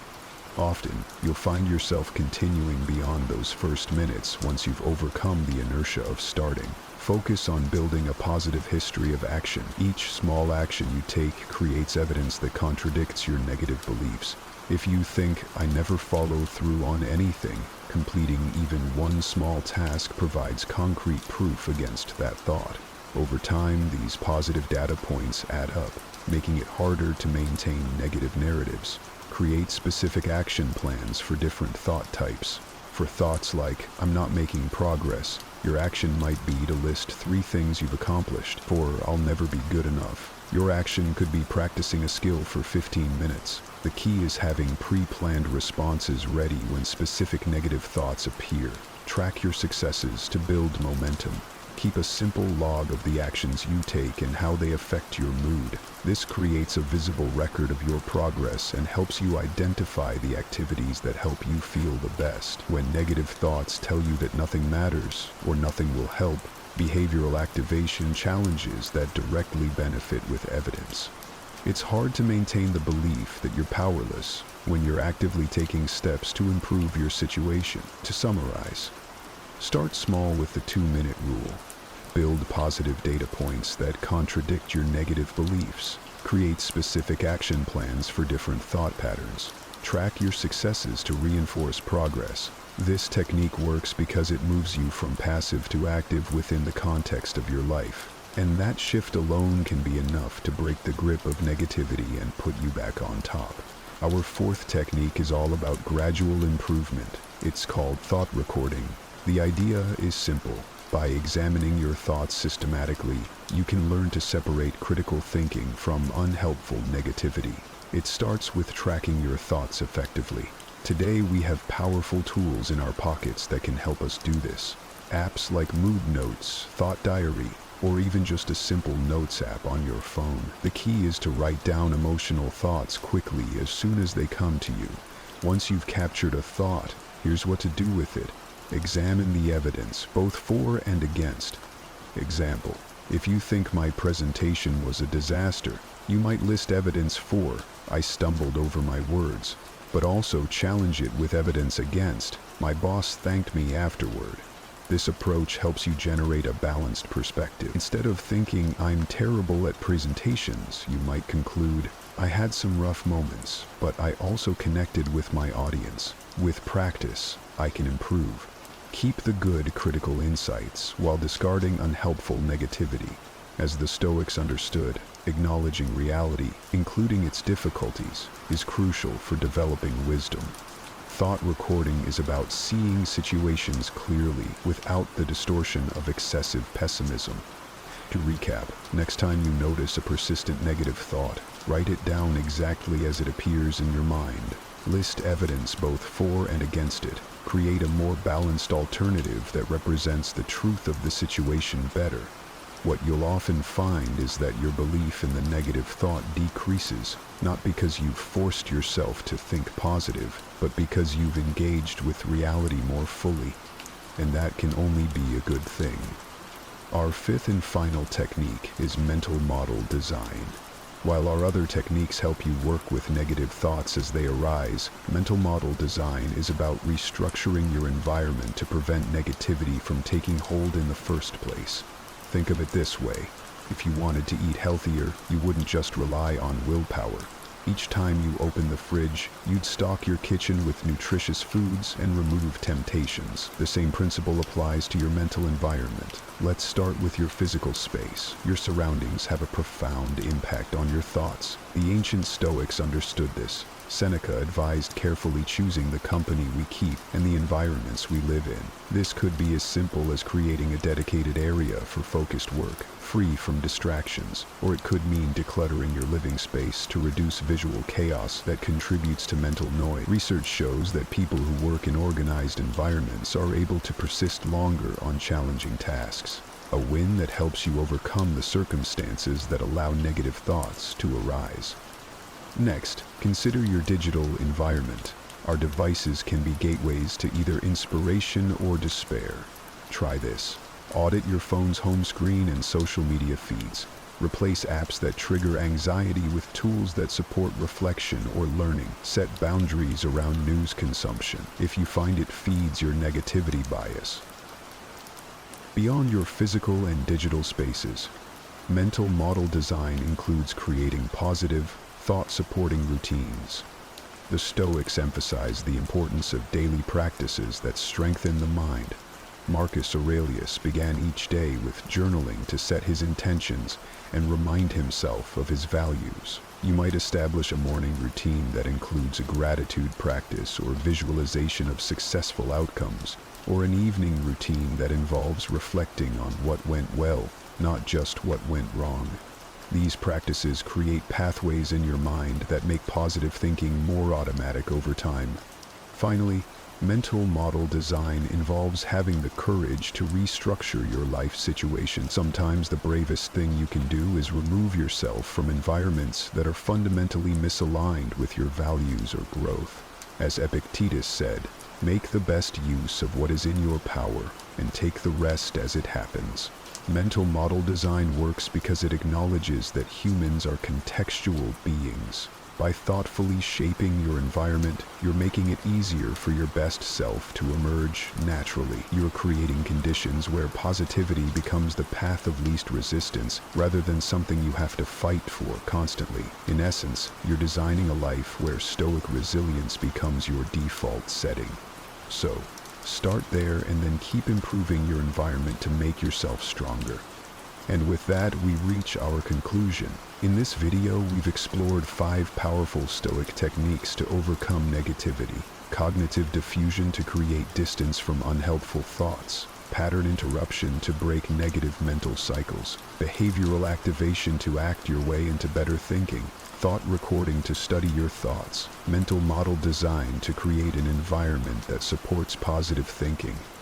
The negativity bias is powerful, but so is your ability to reshape your thoughts and reaction. As Marcus Aurelius reminded us, the happiness of your life depends upon the quality of your thoughts. By applying these Stoic principles consistently, you can transform your relationship with negativity and build resilience that serves you in every area of life. Whether you're starting a business, changing careers, or facing any other life challenge, we hope these principles help you find your way forward. Remember, like Epictetus said, you have the power to transform any circumstance into an opportunity for growth. Whether you're practicing cognitive diffusion, interrupting negative patterns, activating positive behaviors, recording your thoughts, or designing mental models, every moment is a chance to strengthen your inner citadel, to turn past failures into present strength. We all experience those moments when negative thoughts start creeping in, planting seeds of doubt and insecurity in our minds. The nagging voice that questions our abilities, worth, and decisions can be incredibly disruptive, impacting all aspects of our lives. If left unchecked, these mental patterns can spiral into anxiety, lack of motivation, and even depression. I know this struggle all too well. There were times when I felt consumed by negative self-talk and crippling self-doubt. It was a constant battle to silence the inner critic and regain my confidence. But then, I discovered the profound teachings of Stoicism. This ancient Greek philosophy provided me with powerful strategies to overcome these challenges.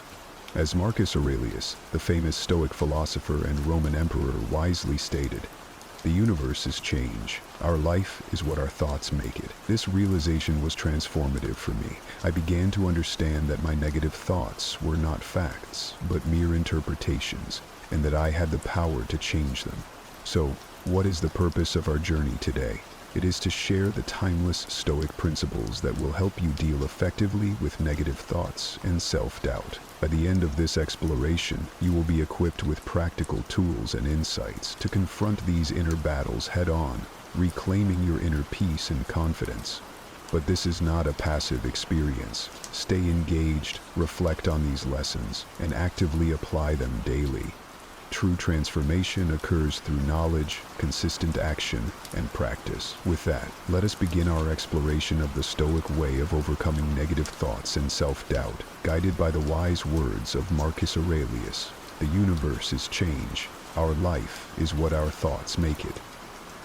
Understanding negative thoughts and self-doubt, we must first understand their nature and impact to effectively deal with negative thoughts and self-doubt. As Epictetus, one of the most influential Stoic philosophers, wisely stated, it is not the things themselves that disturb people, but their judgments about these things. Negative thoughts are not inherently bad or wrong. Our minds create interpretations based on our experiences, beliefs, and conditioning. However, when left unchecked, these thoughts can spiral, distorting our perception of reality and undermining our sense of self-worth. For instance, consider a situation where you made a mistake at work. A negative thought might arise, such as, "I'm so incompetent, I'll never succeed in this job." This thought, however, is not a fact, but a judgment colored by self-doubt and harsh self-criticism. The impact of such negative self-talk can be far-reaching. It can affect our motivation, decision-making, and overall well-being. As Marcus Aurelius said, the soul becomes dyed with the color of its thoughts. Persistent negative thoughts can drain our energy, cloud our judgment, and even influence our physical health. Now, let's engage in a brief exercise. Take a moment to reflect on a recent negative thought or moment of self-doubt that you experienced. Please write it down or make a mental note of it. We will revisit this later in our exploration. Understanding the nature and potential consequences of negative thoughts enables us to approach them more objectively. We can recognize them as mere interpretations, not absolute truths, and work towards reframing them more constructively. Remember, as Epictetus taught, it is not the things themselves that disturb people, but their judgments about these things. With this awareness, we can break free from negative thoughts and self-doubt, paving the way for a more empowered and fulfilling life. Changing your perspective. One of the core principles of Stoicism is the idea that our thoughts shape our reality. Epictetus wisely stated, "Men are disturbed not by things, but by the view which they take of them." This profound insight holds the key to overcoming negative thoughts and self-doubt. By changing our perspective, we can transform our experience. Let's revisit the example from the previous chapter, where you made a mistake at work and a negative thought arose, labeling you as incompetent and doubting your ability to succeed. This thought is not a fact, but a subjective interpretation colored by self-doubt and harsh self-criticism. The Stoics would encourage us to reframe this thought by adopting a more objective and rational perspective. Instead of criticizing ourselves, we could view the mistake as a learning opportunity to identify areas for improvement and growth. We could remind ourselves that mistakes are an inevitable part of the human experience, and that even the most accomplished individuals have faced setbacks and failures throughout their journeys. By reframing our perspective, we can transform a negative thought into a constructive one, shifting our mindset from self-doubt to self-compassion and resilience. But the Stoics didn't just preach theoretical ideas. They offered practical wisdom rooted in real-life examples. One such example comes from the life of Seneca, the famous Stoic philosopher and advisor to the Roman Emperor Nero. In one of his letters, Seneca recounts a story of a friend deeply troubled by a nightmarish vision he had experienced. Seneca advised his friend to focus on reality rather than being consumed by his imagination, saying, "We are more often frightened than hurt, and we suffer more from imagination than from reality." Like Seneca's friend, we often allow our negative thoughts and fears to spiral out of control, creating imagined scenarios that cause unnecessary suffering. By grounding ourselves in reality and adopting a more objective perspective, we can break free from the grip of these distorted thoughts. Here's a practical step-by-step guide to help you reframe a negative thought. Identify the negative thought or self-doubt. Write it down or make a mental note.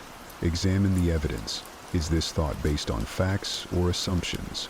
Are there alternative perspectives you still need to consider? Challenge the thought.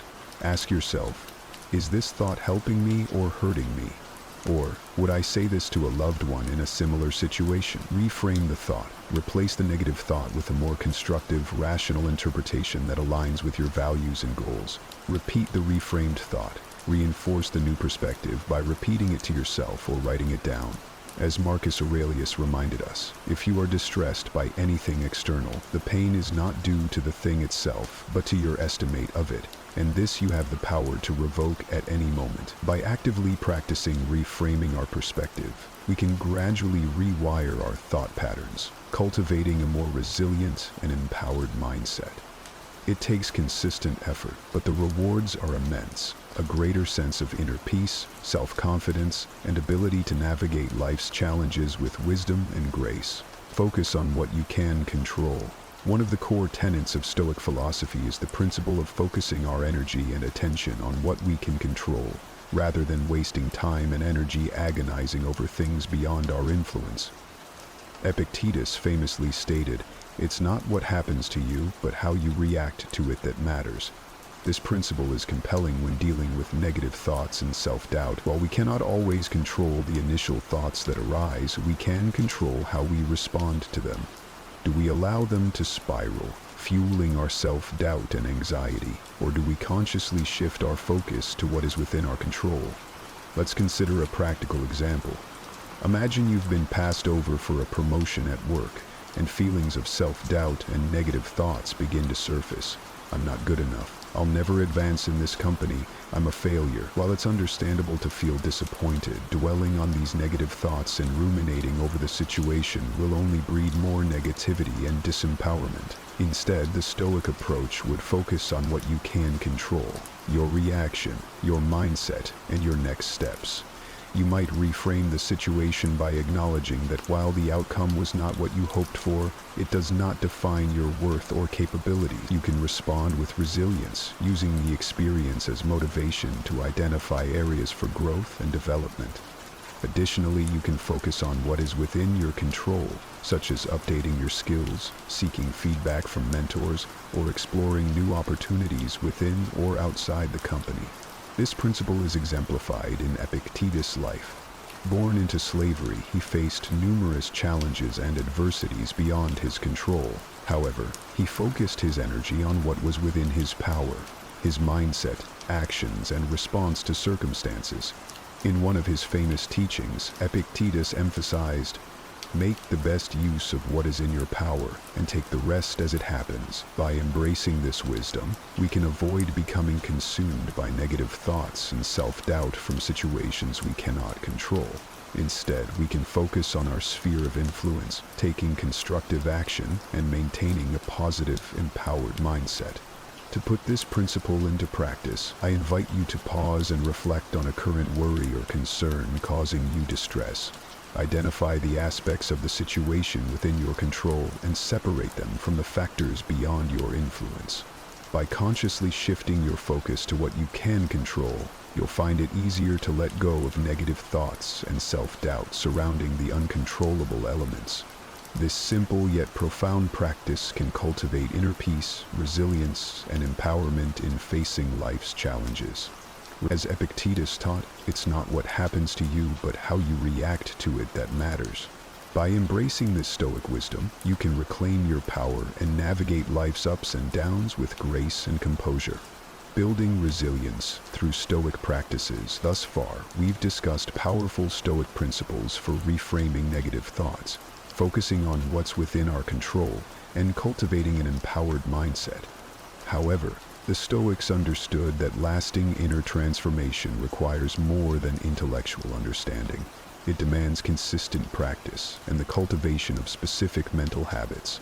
One such practice is the Stoic concept of negative visualization, which may seem counterintuitive at first glance. As Epictetus wisely stated, "No great thing is created suddenly, any more than a bunch of grapes or a fig. If you tell me that you desire a fig, I answer you that there must be time. Negative visualization involves contemplating potential adverse scenarios or misfortunes that could befall us. It may sound like a recipe for pessimism, but the Stoics saw it as a tool to cultivate gratitude, resilience, and a deeper appreciation for the present moment. By mentally preparing for challenges and setbacks, we become less shocked and overwhelmed when they inevitably occur.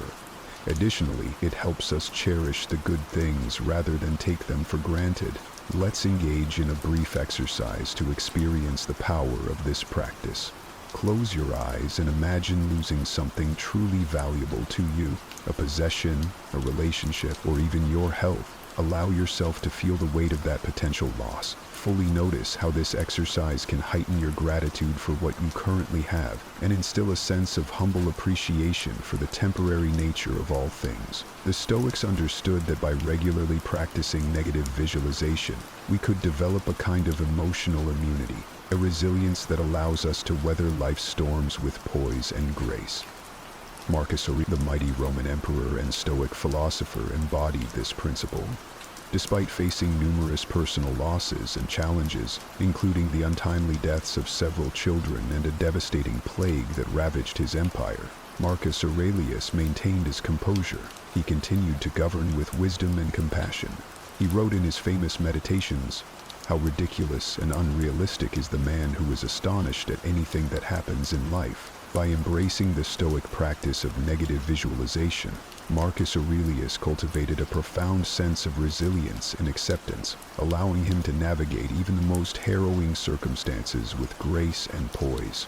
As we continue our journey toward overcoming negative thoughts and self-doubt, practices like negative visualization can serve as powerful tools to fortify our mental and emotional resilience. By regularly reminding ourselves of the impermanence of all things and mentally preparing for potential adversity, we can cultivate a sense of humble gratitude and develop the inner strength to face life's challenges with courage and wisdom.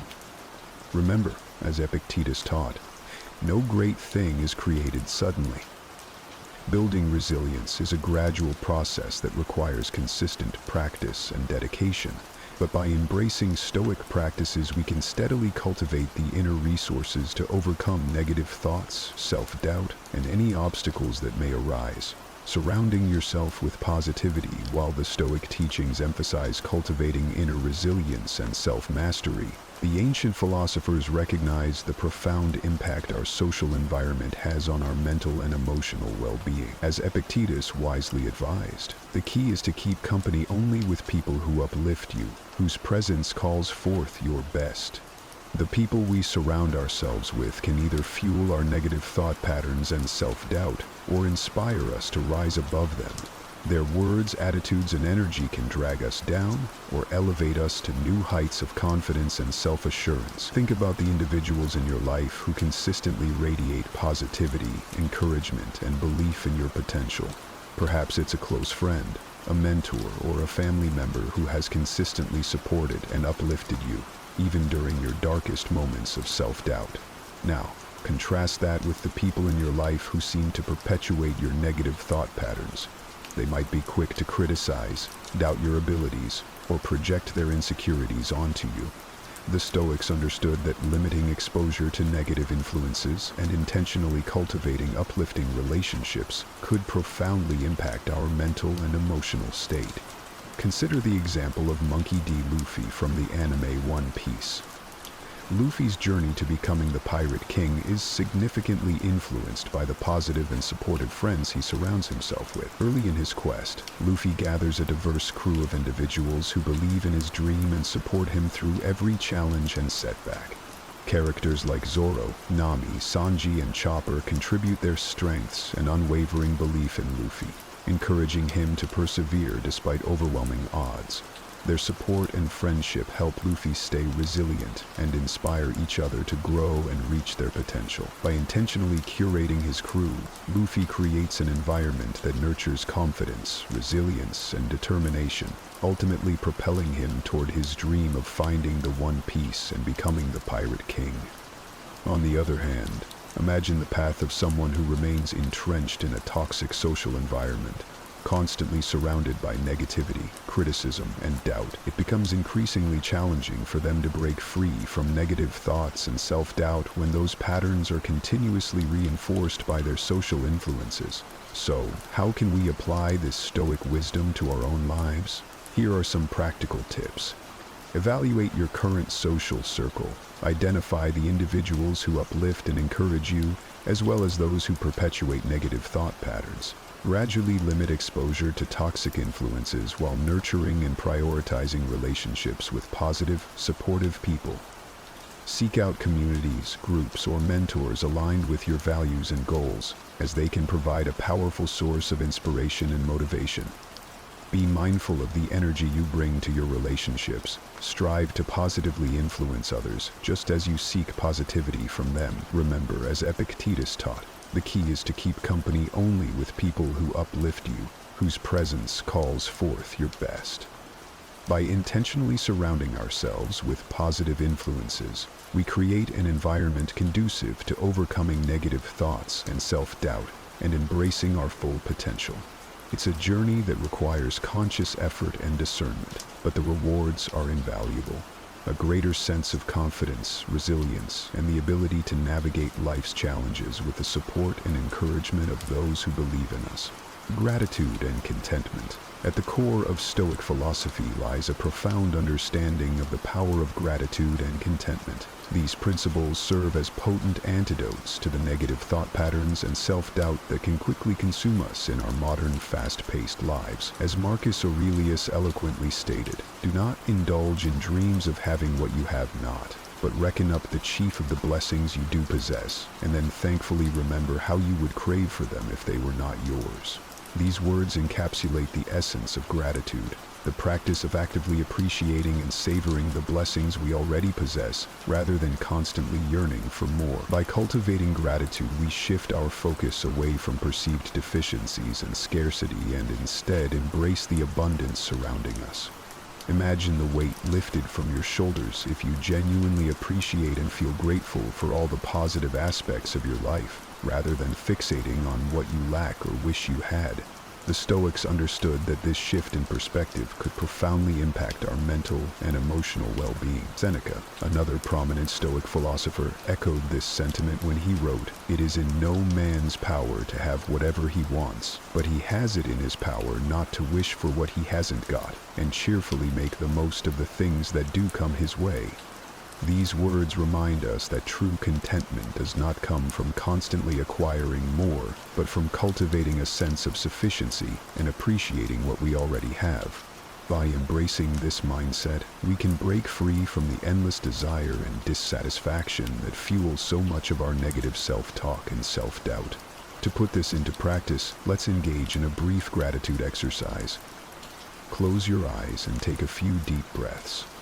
Now, consider 3 aspects of your life that you are truly grateful for. Perhaps your health, a loving relationship, or a cherished memory. Allow yourself to fully savor and appreciate these blessings, feeling the warmth of gratitude spread through your being. As you open your eyes, notice the subtle shift in your perspective. Do you feel lighter, more present, and less burdened by negative thoughts or self-doubt? This is the transformative power of gratitude and contentment. Acceptance and letting go. Epictetus wisely advised, "Don't demand that things happen as you wish, but wish that they happen as they do happen, and you will go on well." These words highlight a profound truth. Much of our suffering and negative thought patterns stem from our resistance to how things are and our attachment to how we believe they should be. By accepting reality as it unfolds, without judgment or resistance, we can cultivate a sense of inner peace and freedom from negative thoughts and self-doubt. Consider the example of a student who has worked tirelessly to prepare for a critical exam, only to receive a disappointing result. Suppose they cling to the expectation of a different outcome. In that case, they will likely spiral into a cycle of negative self-talk, doubt, and rumination. However, if they embrace the Stoic principle of acceptance, they can acknowledge the reality of the situation without judgment or self-criticism. They can redirect their energy toward constructive next steps rather than dwelling on what cannot be changed. Toward constructive next steps rather than dwelling on what cannot be changed. This principle was embodied by Marcus Aurelius, who faced numerous challenges and adversities during his reign as Roman emperor. In his famous Meditations, he wrote, "How ridiculous and strange to be surprised at anything which happens in life."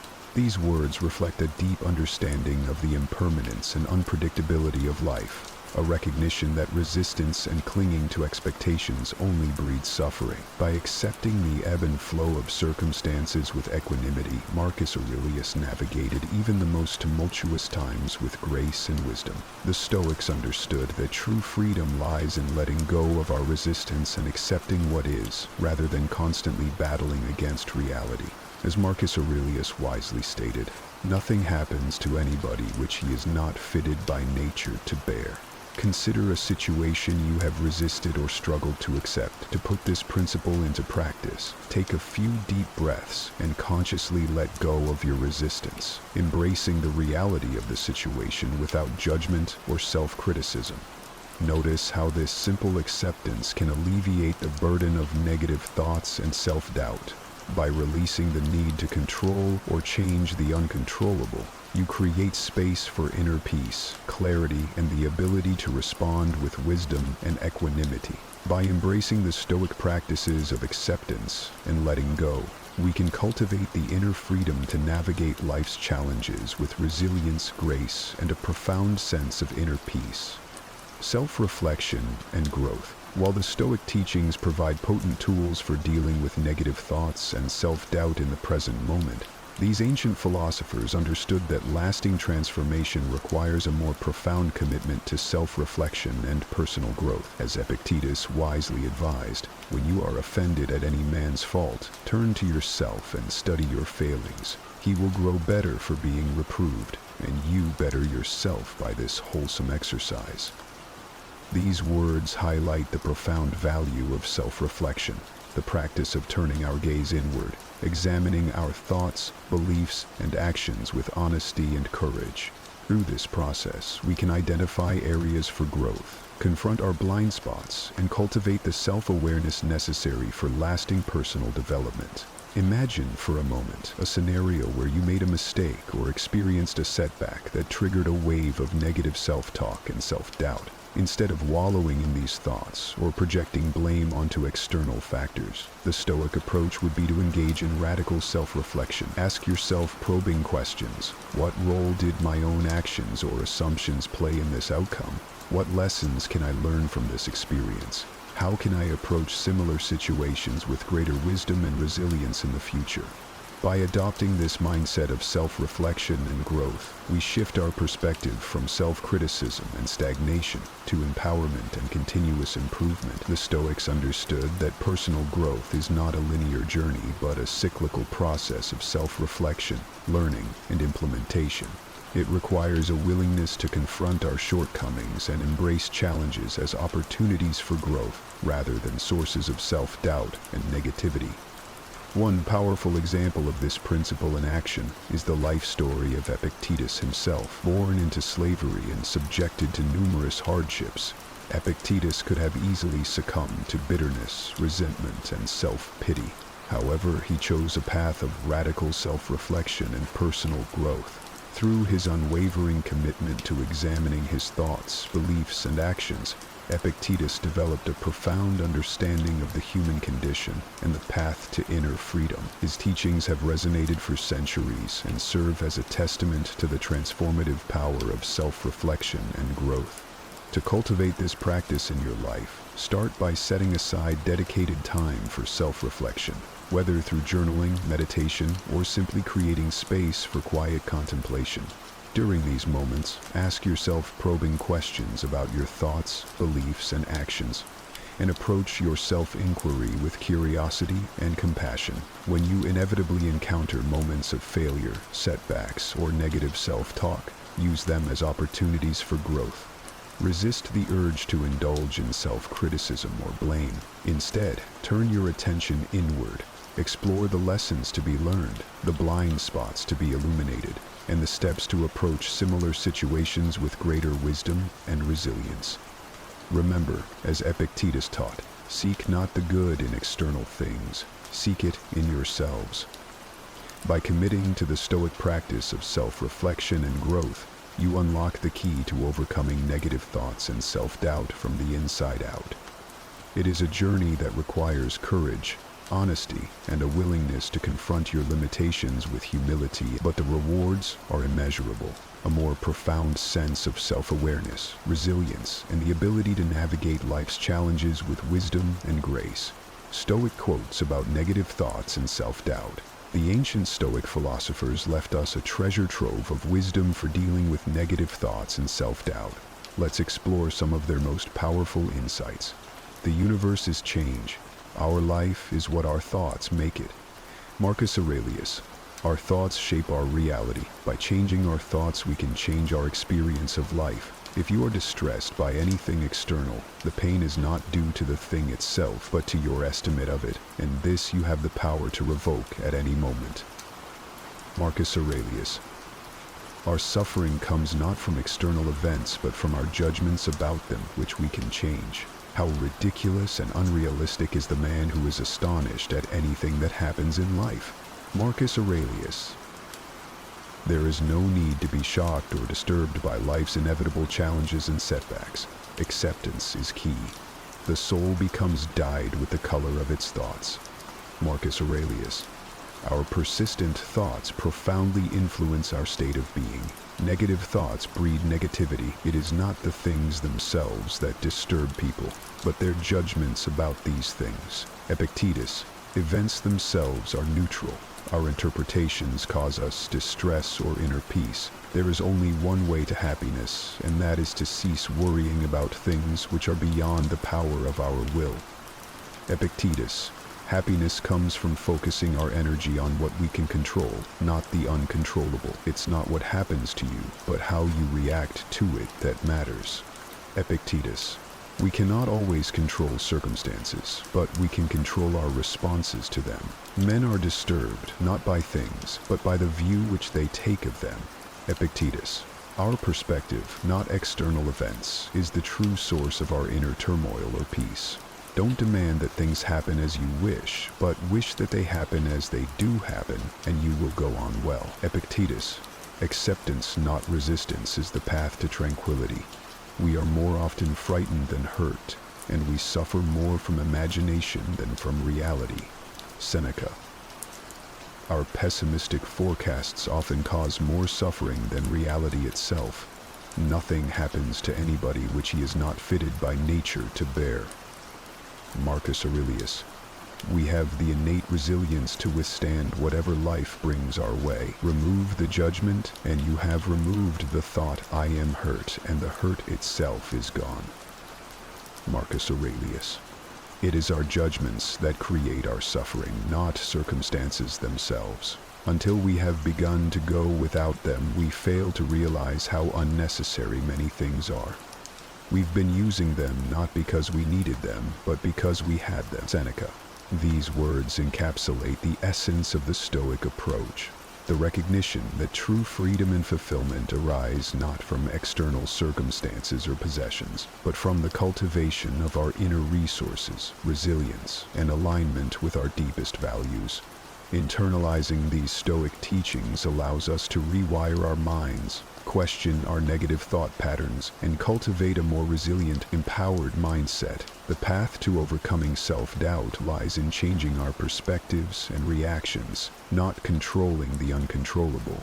Remember, the journey toward overcoming negative thoughts and self-doubt is not a destination, but a continuous practice, a lifelong commitment to personal growth, self-reflection, and the pursuit of a life well lived. Some of the most difficult battles we face are the ones inside our own minds. The battles against doubt, fear, frustration, and sometimes even despair. Life throws challenges at us, often without warning, and how we respond to these challenges can define everything. Now, picture this. What if you had a mindset so unshakable, so resilient, that no obstacle could truly stand in your way? That's the kind of strength the Stoics dedicated their lives to developing, a mindset that can overcome anything because it's grounded in the unbreakable principles of wisdom, courage, and self-control. Today, we're diving into the wisdom of the Stoics, not as some ancient philosophy locked in the past, but as a practical toolkit that's just as relevant today as it was 2,000 years ago. These are the lessons that have empowered people for centuries, from emperors to soldiers, and continue to guide millions. If you've ever felt like life is pulling you down, or if you're simply looking to build mental armor that can withstand any storm, stay tuned. By the end of this video, you'll have a blueprint for transforming your mindset, a way to build a mental fortress so that no matter what comes your way, you stand firm. So, if you appreciate what we're doing here and want to support the channel, a simple free favor you can do is hit that subscribe button and make sure not to skip any part of the video to fully grasp the transformative insights we're about to explore together. Let's get started. Every challenge you face is an opportunity to test your virtues, whether it's patience when you're stuck in traffic, resilience when you're dealing with loss, or courage when you're facing fears. The Stoics believed that it's not what happens to you, but how you respond that matters. This mindset transforms obstacles into stepping stones on the path to self-mastery. Now let's get practical. How can we truly embrace challenges? It starts with perception. Instead of viewing difficulties as impediments, see them as instruments for personal development. When something goes wrong, ask yourself, what can this teach me? This shift in perspective isn't just about finding silver linings, but about forging a robust character that thrives under pressure. Moreover, embracing challenges means staying present and engaged, not detached or indifferent. It involves an active engagement with whatever life throws your way, handling it with a calm mind and a focus on what can be controlled. Remember, the goal of Stoicism is not to diminish your emotions, but to channel them in a way that serves you and your community better. This Stoic approach doesn't promise an easy life. Instead, it offers a meaningful one. By consistently applying these principles, you'll find that you're not only capable of withstanding adversity, but also capable of flourishing because of it. Every challenge becomes a chance to demonstrate virtue and build resilience. So next time you find yourself in a tough situation, remember, it's not just a hurdle, it's an invitation to grow stronger and wiser. This principle teaches us that true wealth comes not from external possessions, but from the richness of our ideas and the strength of our character. Stoicism encourages us to shift our focus from acquiring material wealth, which is transient and often beyond our control, to developing robust, transformative ideas that can endure and truly impact the world. Think about it. The most influential people throughout history were not necessarily those with the most financial wealth, but those who offered groundbreaking ideas that reshaped society. From the philosophical insights of Marcus Aurelius to the innovative visions of modern thinkers and leaders, the real currency they dealt with was ideas. So how can we harness this power in our own lives? It starts with nurturing a mindset that values creativity and critical thinking over mere consumption.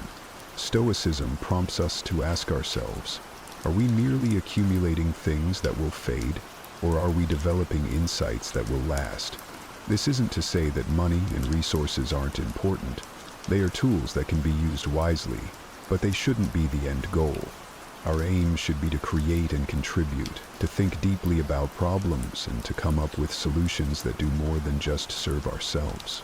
Moreover, embracing the Stoic value of ideas over wealth involves understanding that personal growth and societal contribution are far more rewarding than material success. This perspective not only enriches our own lives, but also makes us valuable to others by fostering a culture of thought leadership and innovation. We can inspire those around us to also look beyond the superficial trappings of wealth and consider the lasting impact of their thoughts and actions. In a world increasingly driven by materialism, the Stoic focus on ideas over wealth is a refreshing call to refocus on what truly matters. It challenges us to be thinkers, innovators, and philosophers in our own right. to build legacies of wisdom rather than just wealth. The Stoics teach us that while we can't control external events, we can control our reactions and actions, shaping our own destinies through deliberate choices and purposeful living. This is not about forging a path in defiance of the world, but rather crafting a life that aligns with our deepest values and virtues. So, how do we start creating our own path? It begins with self-awareness. Stoicism encourages us to examine our lives critically and to question societal norms that might not resonate with our inner truth.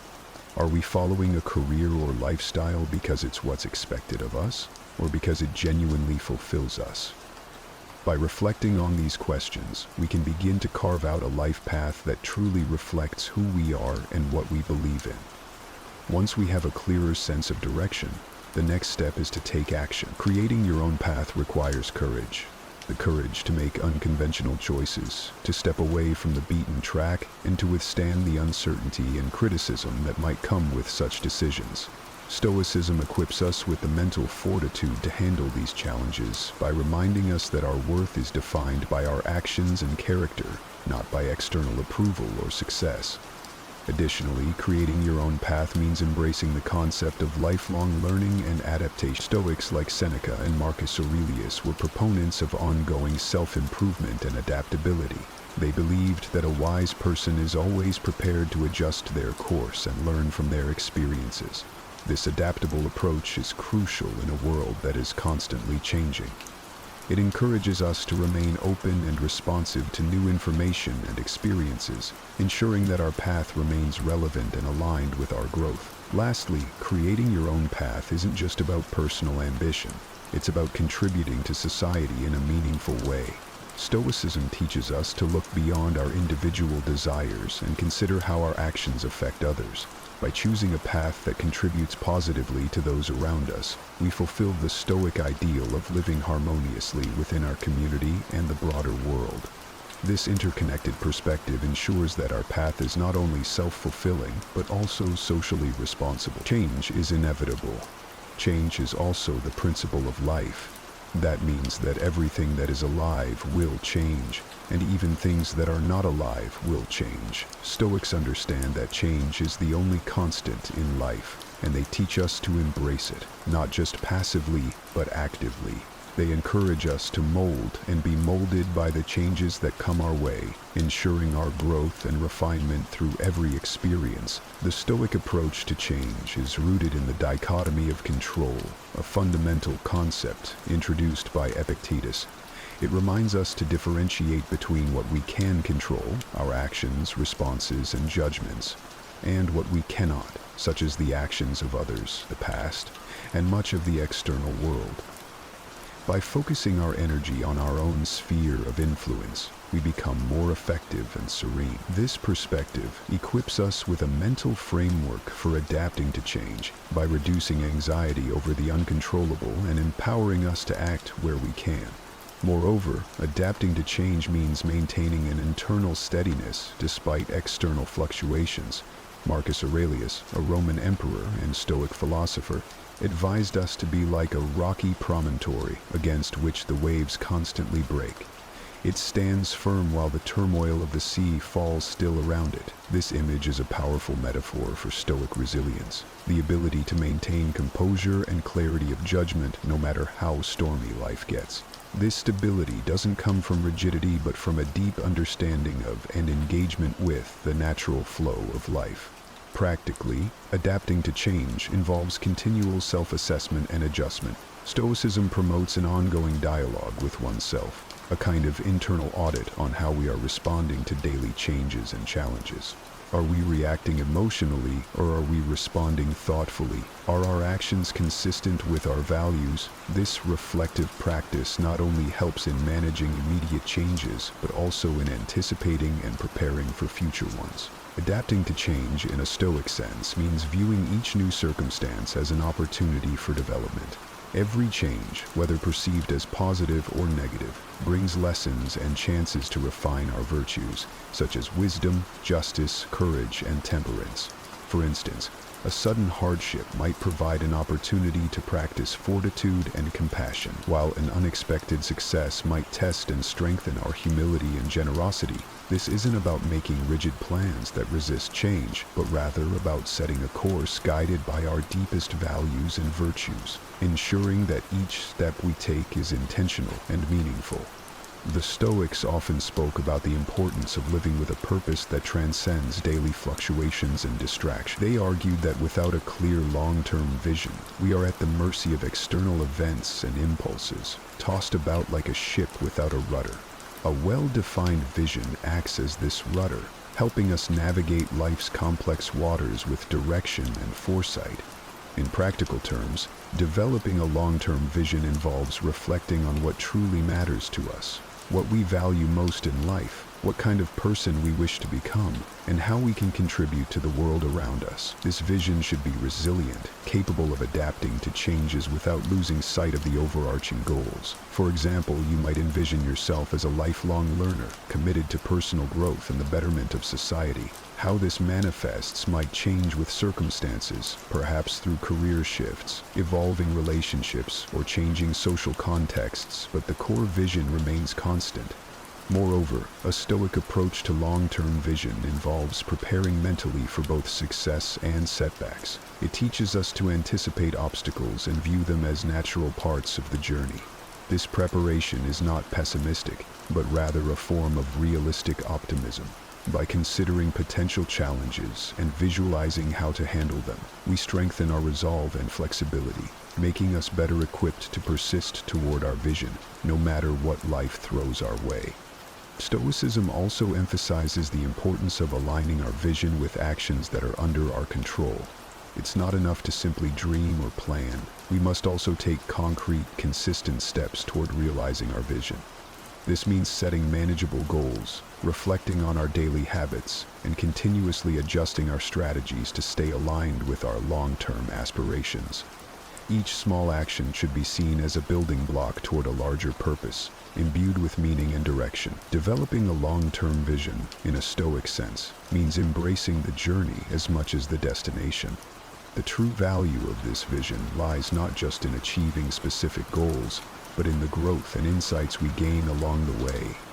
Stoicism teaches us to value each moment and challenge as part of our overall development, reminding us that the path to fulfilling our vision is just as important as the end result. This introspective practice isn't just about self-improvement in a conventional sense. It's about cultivating a deep understanding of our thoughts, behaviors, and the motives behind them, aiming to align our actions with the virtues of wisdom, courage, justice, and temperance. Stoicism teaches us to turn inward and examine our responses to the world. This self-examination is a critical tool for personal growth, as it allows us to identify areas where our perceptions or actions may not align with our ethical standards or desired outcomes. It involves asking ourselves challenging questions. Why did I react that way? What can this emotion teach me? How can I respond better in the future? This level of inquiry helps us not only understand ourselves better, but also facilitates greater control over our reactions and emotions. Furthermore, the Stoic practice of self-reflection includes a technique known as the evening review, where the day's events are replayed in the mind, not to dwell on them, but to evaluate and learn from them. This practice encourages a kind of daily mental cleanup, ensuring that we remain vigilant and conscious of our progress toward our personal goals. It helps cement the day's lessons and prepares us to face tomorrow with a clearer, more focused mind. In terms of personal growth, Stoicism promotes the idea that we should strive to be better than we were yesterday, rather than better than someone else. This philosophy teaches that comparison with others is a distraction and often a source of dissatisfaction. Instead, by focusing on our own path and progress, this inward focus fosters not only self-improvement but also self-acceptance, acknowledging that while perfection is unattainable, continuous improvement is both achievable and deeply fulfilling. Additionally, Stoicism doesn't shy away from the discomfort that often accompanies growth. It acknowledges that real growth can be challenging and uncomfortable. as it requires us to confront truths about ourselves that we may prefer to ignore. However, it also reassures us that this discomfort is a natural part of developing virtue and character. Each challenge and every discomfort is an opportunity to practice Stoic virtues, strengthen our resolve, and enhance our capacity for compassion and understanding. Personal growth and self-reflection in a Stoic context mean living consciously, deliberately, and ethically. They involve a continuous dialogue between our inner selves and the external world, allowing us to navigate life not as passive recipients of our circumstances but as active, ethical participants, shaping our lives with intention and integrity. Every hardship presents an opportunity to practice virtues like patience, endurance, and resilience. For instance, when we face a personal setback, we are given a chance to practice perseverance. When we encounter injustice, we have an opportunity to cultivate fortitude and advocate for fairness. The Stoics saw these moments as exercises, much like a runner uses hills to build strength.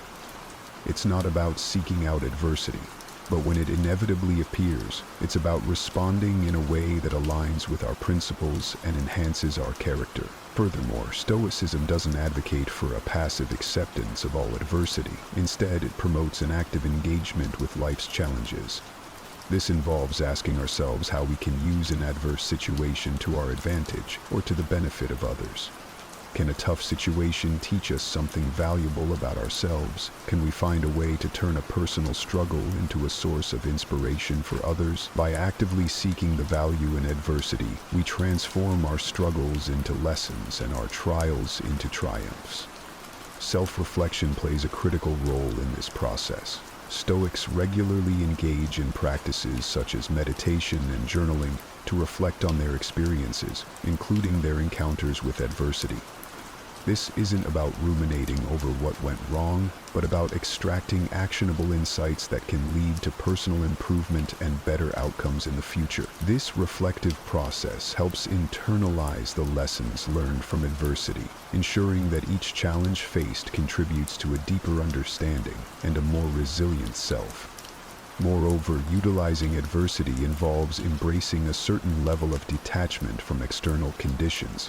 Stoics strive to maintain inner tranquility regardless of external circumstances by focusing on what they can control, their responses and their attitudes. This detachment doesn't mean not caring about outcomes. Rather, it's about not being emotionally overwhelmed by them.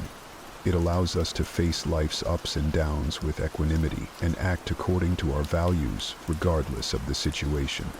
Utilizing adversity in a Stoic sense means transforming every challenge into a stepping stone toward greater wisdom and a more virtuous life. It encourages us to not only survive our struggles, but to use them as fuel for our philosophical journey, enhancing our ability to live a fulfilling and impactful life. In doing so, we not only better ourselves, but also potentially provide a beacon of hope and strength for others facing their own adversities. Leadership and influence are not about wielding power over others, but about leading by example and inspiring those around you with your virtue and integrity. Stoicism teaches that true leaders are those who govern their own lives with wisdom and justice, and whose actions encourage others to do the same. This approach to leadership emphasizes personal character and ethical behavior as the foundation of genuine influence. In Stoic thought, leadership starts with self-mastery. Before one can effectively lead others, one must be in command of oneself. This means practicing self-discipline, managing one's emotions, and making decisions that reflect a commitment to the common good rather than personal gain. It involves cultivating virtues like courage, temperance, prudence, and justice. A Stoic leader models these virtues, demonstrating through their own behavior how to live a good life. Their influence, therefore, is not enforced through authority, but naturally radiates out, compelling others by the example they set. Moreover, Stoicism holds that effective leadership is about contributing to the well-being of others and the community as a whole. It's about service rather than status. This perspective encourages leaders to focus on how they can help others grow and succeed, fostering an environment where the team or community can thrive. By prioritizing the needs and welfare of others, Stoic leaders build trust and loyalty, which are essential for any influential. Communication also plays a critical role in Stoic leadership. A Stoic leader communicates clearly, honestly, and with the intent to enlighten and improve the situations they are involved in. They listen attentively, seek to understand different perspectives, and respond thoughtfully. This open and respectful communication style not only helps in resolving conflicts and finding common ground, but also strengthens the leader's influence by establishing them as fair and reliable. Another important aspect of leadership in Stoicism is adaptability, the ability to remain steady in the face of change and uncertainty. Stoic leaders recognize that they cannot control all external events, but they can always control their responses. This resilience enables them to guide others through crises and challenges with calmness and clarity, providing a stable anchor for their team or community. Stoic leadership involves lifelong learning and reflection. Stoic leaders are committed to their own personal growth and are continually seeking knowledge and wisdom that can enhance their leadership skills and ethical understanding. They are reflective about their actions and open to feedback, always looking for ways to improve and better serve their community. This is an essential part of Stoic practice, allowing you to pause, assess, and recalibrate your path according to the principles and values you hold dear. It's about looking back, not just to reminisce or regret, but to understand and learn. This introspective process is crucial because it helps you appreciate the distance you've traveled, acknowledge the lessons learned, and use that knowledge to shape a more purposeful future. Stoicism teaches us to view life as a series of opportunities for growth. Every experience, whether deemed successful or fraught with challenges, carries with it valuable lessons. By reflecting on these experiences, we engage in a thoughtful analysis of our actions and decisions, discerning whether they align with the Stoic virtues of wisdom, justice, courage, and temperance. This isn't about judging ourselves harshly, but about approaching our past with a compassionate and constructive mindset that is keen on continuous improvement. In this reflection, consider the times when you faced adversity. How did you respond? Did you react with frustration and anger, or did you find a way to remain composed and make reasoned decisions? Each instance provides insight into your character and resilience, offering clues on areas where you might strengthen your Stoic practice. Similarly, reflect on your moments of joy and success. These too can teach you about who you are and what matters most to you, reinforcing your commitment to those values. Furthermore, reflecting on your journey involves acknowledging the transient nature of life, a key Stoic concept. Everything, our successes, failures, joys, and sorrows, is temporary and must be appreciated in the moment, yet held loosely as we move forward. This awareness fosters a deep sense of gratitude for the present and a readiness to face the future, no matter what it may bring, with open arms and a willing heart. Finally, sharing your reflections can be incredibly powerful, not just for your own growth, but also as a way to influence and inspire others. By discussing your journey, you contribute to a broader dialogue about how to live a good life, encouraging others to reflect on their own paths and perhaps discover the Stoic way for themselves. In a world that never sleeps, where every moment is documented and shared, there's a profound power hidden in silence and obscurity. It might seem counterintuitive, but sometimes the best way to truly connect with ourselves and forge a path forward is by stepping back from the limelight. This isn't just about taking a break. It's about strategically withdrawing from the noise to build something extraordinary in the shadows. Stoicism, an ancient philosophy that has surged back into relevance, teaches us the value of internal focus and resilience. By embracing periods of silence, we align more closely with our goals, shield ourselves from the distractions of external approval, and prepare ourselves for a transformation that's deeply rooted and genuinely impactful. Today, we're going to explore how disappearing isn't just for magicians or the introverted. It's a deliberate, powerful strategy that can lead to incredible personal growth and clarity. Whether you're looking to reinvent yourself, focus on a new goal, or simply find peace in a turbulent world, the lessons we delve into today We'll show you how turning down the volume of the world helps us to amplify our inner voice. Join me as we unpack the art of vanishing, not from the world, but into ourselves, and how this Stoic practice can lead to a life of contentment and achievement far beyond what the eye can see. If you appreciate this deep dive into transforming your life with Stoic wisdom, a simple favor I ask is to hit the subscribe button. And please, don't skip any part of the video to ensure you get the full breadth of insights we're going to explore together. Let's get started. First off, let's talk about silence. Silence is not just golden, it's transformative. Embracing quietude is more than merely refraining from speech. It's about choosing what to share and with whom, very carefully.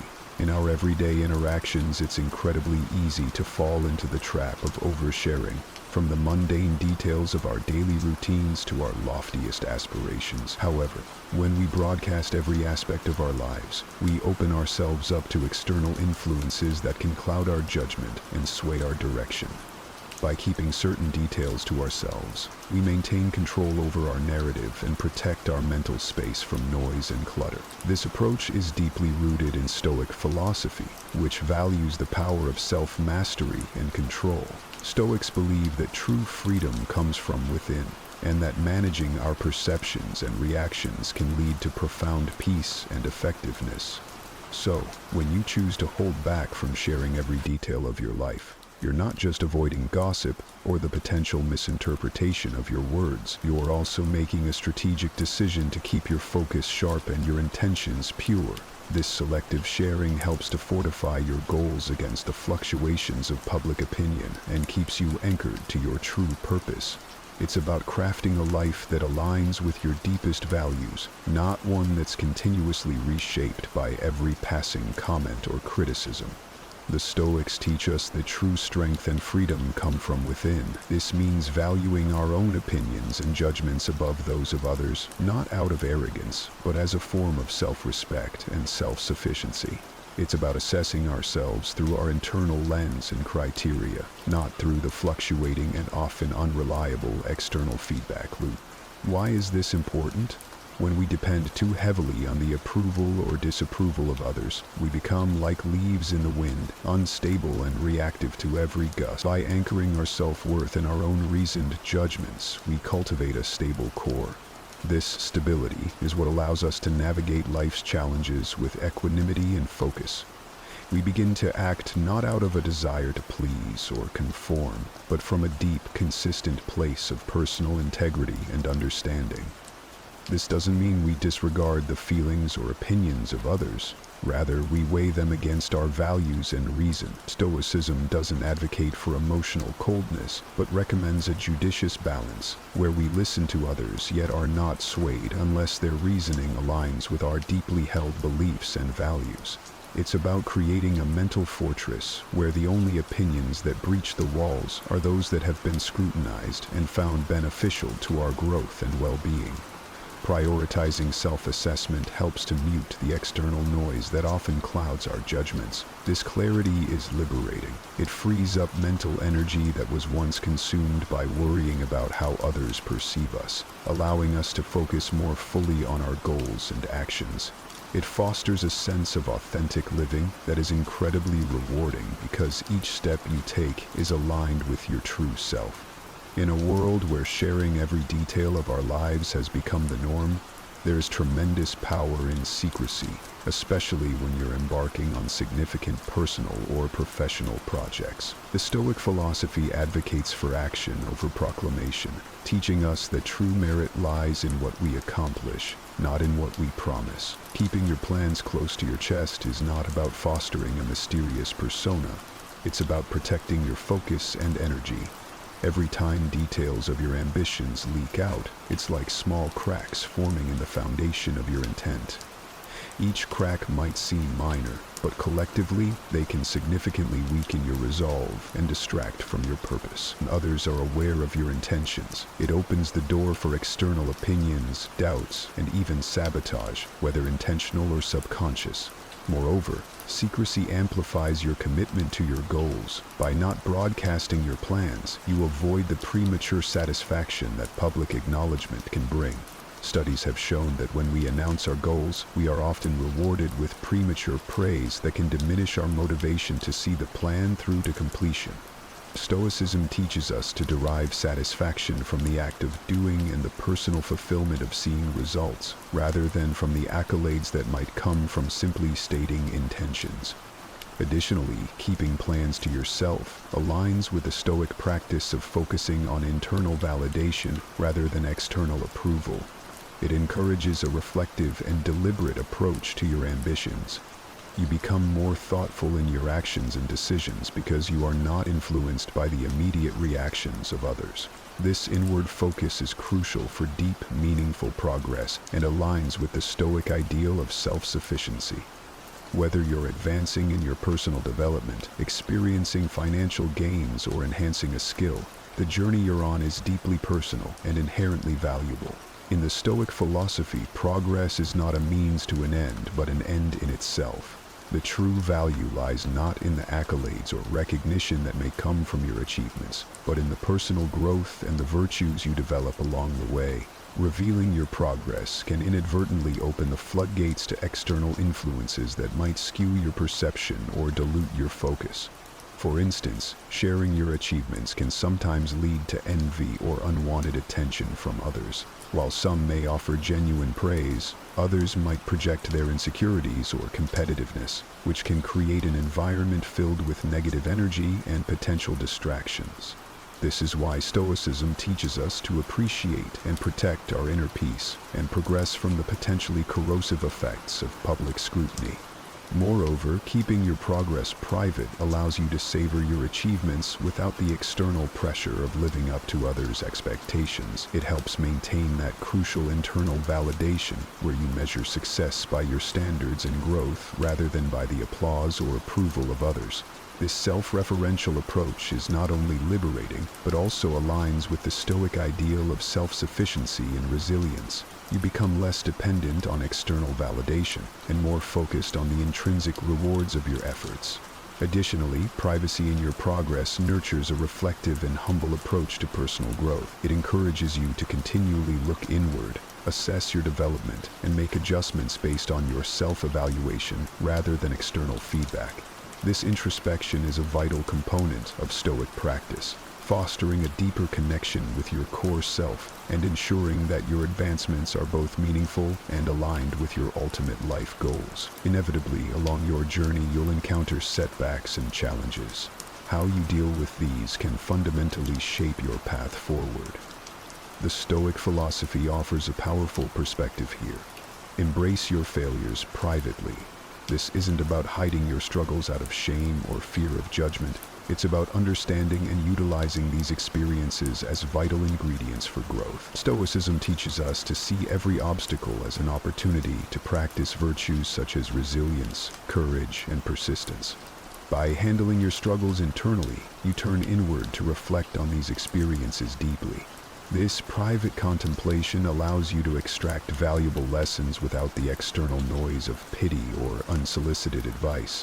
When you deal with your failures in solitude, you are not distracted by having to defend your actions or by the need to maintain a certain image. Instead, you can honestly assess what went wrong and why, which empowers you to make more informed and deliberate choices in the future. Moreover, embracing failures privately aligns with the Stoic idea of focusing on what you can control. You might not be able to control the outcome of every endeavor, but you can control your reactions and your mindset when setbacks occur. Instead of looking outward for validation or commiseration, look inward. Ask yourself what this failure teaches you, how it can contribute to your character, and how it can refine your strategies moving forward. This internal processing of failures builds mental toughness and independence, qualities that are essential for anyone striving to lead a life governed by Stoic principles. It strengthens your resolve as you come to realize that your path is yours to shape, regardless of external circumstances. Each failure, when embraced silently and wisely, builds a layer of resilience and fortitude, equipping you better for future challenges. As you step into the silence, the first task is to crystallize your objectives. What do you aim to accomplish in this period of intentional quietude? Setting clear, tangible goals is not merely an exercise in thought. It's an essential part of the journey towards self-improvement and true personal transformation. Whether your focus is on learning a new language, enhancing your physical health, or launching a new venture, the specificity of your goals will serve as your North Star, guiding every step you take. Stoicism teaches us that the path to virtue and inner peace is paved with purposeful action. The Stoics didn't just endure life's challenges, they actively sought to overcome them by setting clear, actionable. This philosophy underscores the importance of having a well-defined target. Knowing precisely what you want to achieve gives your actions direction and meaning. It turns abstract aspirations into concrete plans, making them more attainable. Moreover, having a specific goal in mind allows you to measure your progress accurately. This measurement isn't just about reaching milestones, but about reflecting on the growth that each step brings. Every small achievement on the way to your larger goal is a testament to your commitment and a chance to cultivate virtues like discipline, perseverance, and resilience, key tenets of Stoic thought. When you pick a target, you're doing more than just setting a goal. You're mapping out a pathway for your personal evolution. This targeted approach ensures that every effort you make and every hour you spend is infused with purpose. It aligns perfectly with the Stoic belief in living deliberately. In the quiet solitude of your disappearance from the noise of the world, your clear, focused goals become beacons of light, keeping you oriented and motivated, no matter the obstacles you face. Once you have set your sights on a clear target, the next step is to align every aspect of your life with achieving that goal. This isn't just about occasional effort. It involves a fundamental restructuring of your daily life to make your ambitions not merely an aspect of your life, but the core of it. If your goal is to enhance your fitness, consider the practicality of living close to a gym or integrating physical activities into your daily routine that reinforce this commitment. If it's about acquiring knowledge, transform your living space into a haven of learning filled with books, documentaries, and access to online courses. Stoicism teaches us that discipline is not about restriction, but about aligning our actions with our true values. The Stoics view discipline as a form of self-love, a way to honor oneself by living in accordance with one's principles. By structuring your life around your goals, you practice this high form of self-discipline daily. This isn't just about filling your time with activities that push you toward your goals. It's about crafting a lifestyle that is wholly integrated with your objectives, ensuring that every hour contributes to your broader vision. Effective time management plays a crucial role in this process. It's about prioritizing activities that drive you toward your goal and cutting out the noise and distractions that divert you from your path. This focused dedication is what turns ordinary endeavors into extraordinary achievements. It's about making each day a building block for your success, where no moment is wasted and every action has purpose. Living this way requires a deep commitment and can be challenging, but it is immensely rewarding. As you align more closely with your goals, you'll find that your efforts start to feed into a larger momentum. This isn't just about reaching a destination, it's about becoming the kind of person who achieves these goals. Stoicism doesn't just encourage us to endure, it urges us to transform endurance into a dynamic, purpose-driven way of life. Embracing this lifestyle means more than just adhering to a new routine. It's about fundamentally loving the process of transformation itself, including the discipline and the solitude it entails. Stoicism, with its deep roots in mastering the self, teaches us to cherish the present moment and find contentment within our current circumstances, even as we strive for greater achievements. This mindset shift is essential and profound. It requires you to view each day, each challenge, and each moment of solitude not as hurdles but as opportunities to grow and reinforce your commitment to your goals. Stoicism doesn't merely manage perceptions, it transforms them. It encourages us to see the beauty in the process and the strength in what might often feel like solitary endeavors. By learning to appreciate the quiet moments of effort and reflection, you align more closely with Stoic ideals that value inner peace and resilience over external rewards. Reprogramming your mind also means cultivating a mindset that does not shy away from discomfort. Stoics believe that growth often comes from facing and embracing challenges head-on. In this transformative phase, you learn to derive joy from what might previously have been considered arduous tasks. This reprogramming turns discipline into a source of happiness because you know that each disciplined action takes you one step closer to your goal.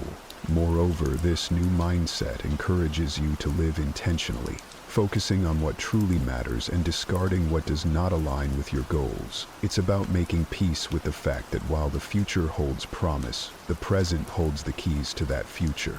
You start to see that true contentment comes not from reaching a distant goal, but from knowing that you are currently exactly where you need to be, doing exactly what you need to do. Adopting this Stoic way of thinking reshapes not just your actions, but your entire outlook on life. It shifts your focus from outcomes to the quality of your daily actions. This shift is crucial for genuine, lasting change because it builds a foundation of habits and attitudes that will sustain not just the achievement of one goal, but the continual pursuit of personal excellence. Initially, the idea of disappearing was about retreating from the public eye to focus on self-improvement, away from the distractions and pressures of external expectations. However, as you progress and evolve, you might discover that the need to step back into the spotlight isn't as compelling as you anticipated. This isn't a sign of failure, but a profound realization about the nature of true transformation. Stoicism teaches us that the worth of our actions and our growth should not be measured by external accolades, but by the internal peace and contentment they bring. If you've genuinely transformed, integrating the principles and practices that have reshaped your life, you'll find that the quiet satisfaction of knowing you have evolved into your better self is far more rewarding than any public recognition. This shift in perspective is a hallmark of deep, meaningful change. This process of reappearing then becomes less about making a grand entrance back into society and more about seamlessly integrating your new self into your everyday. It's not a moment of triumph broadcasted to elicit admiration, but a subtle, continuous expression of the new principles and insights that now guide your life. Your transformation becomes visible not through explicit displays, but through the quality of your actions and the serenity of your demeanor. Moreover, Stoicism reminds us that external recognition is fleeting. Today's accolades can easily become tomorrow's forgotten news. What remains, what endures, is the sense of fulfillment and self-contentment from knowing you live true to your values and capabilities. This enduring contentment becomes the true reward for your efforts, far surpassing the ephemeral satisfaction of external validation. Therefore, as you consider reappearing, remember that your transformation is an ongoing process. You are forever changed, not just for a moment, but for a continuous journey of self-evolution. Each day presents a new opportunity to live out the truths you've embraced. The need to reappear should never overshadow the greater need to remain authentic to your transformed self, living out the Stoic virtues of wisdom, justice, courage, and moderation.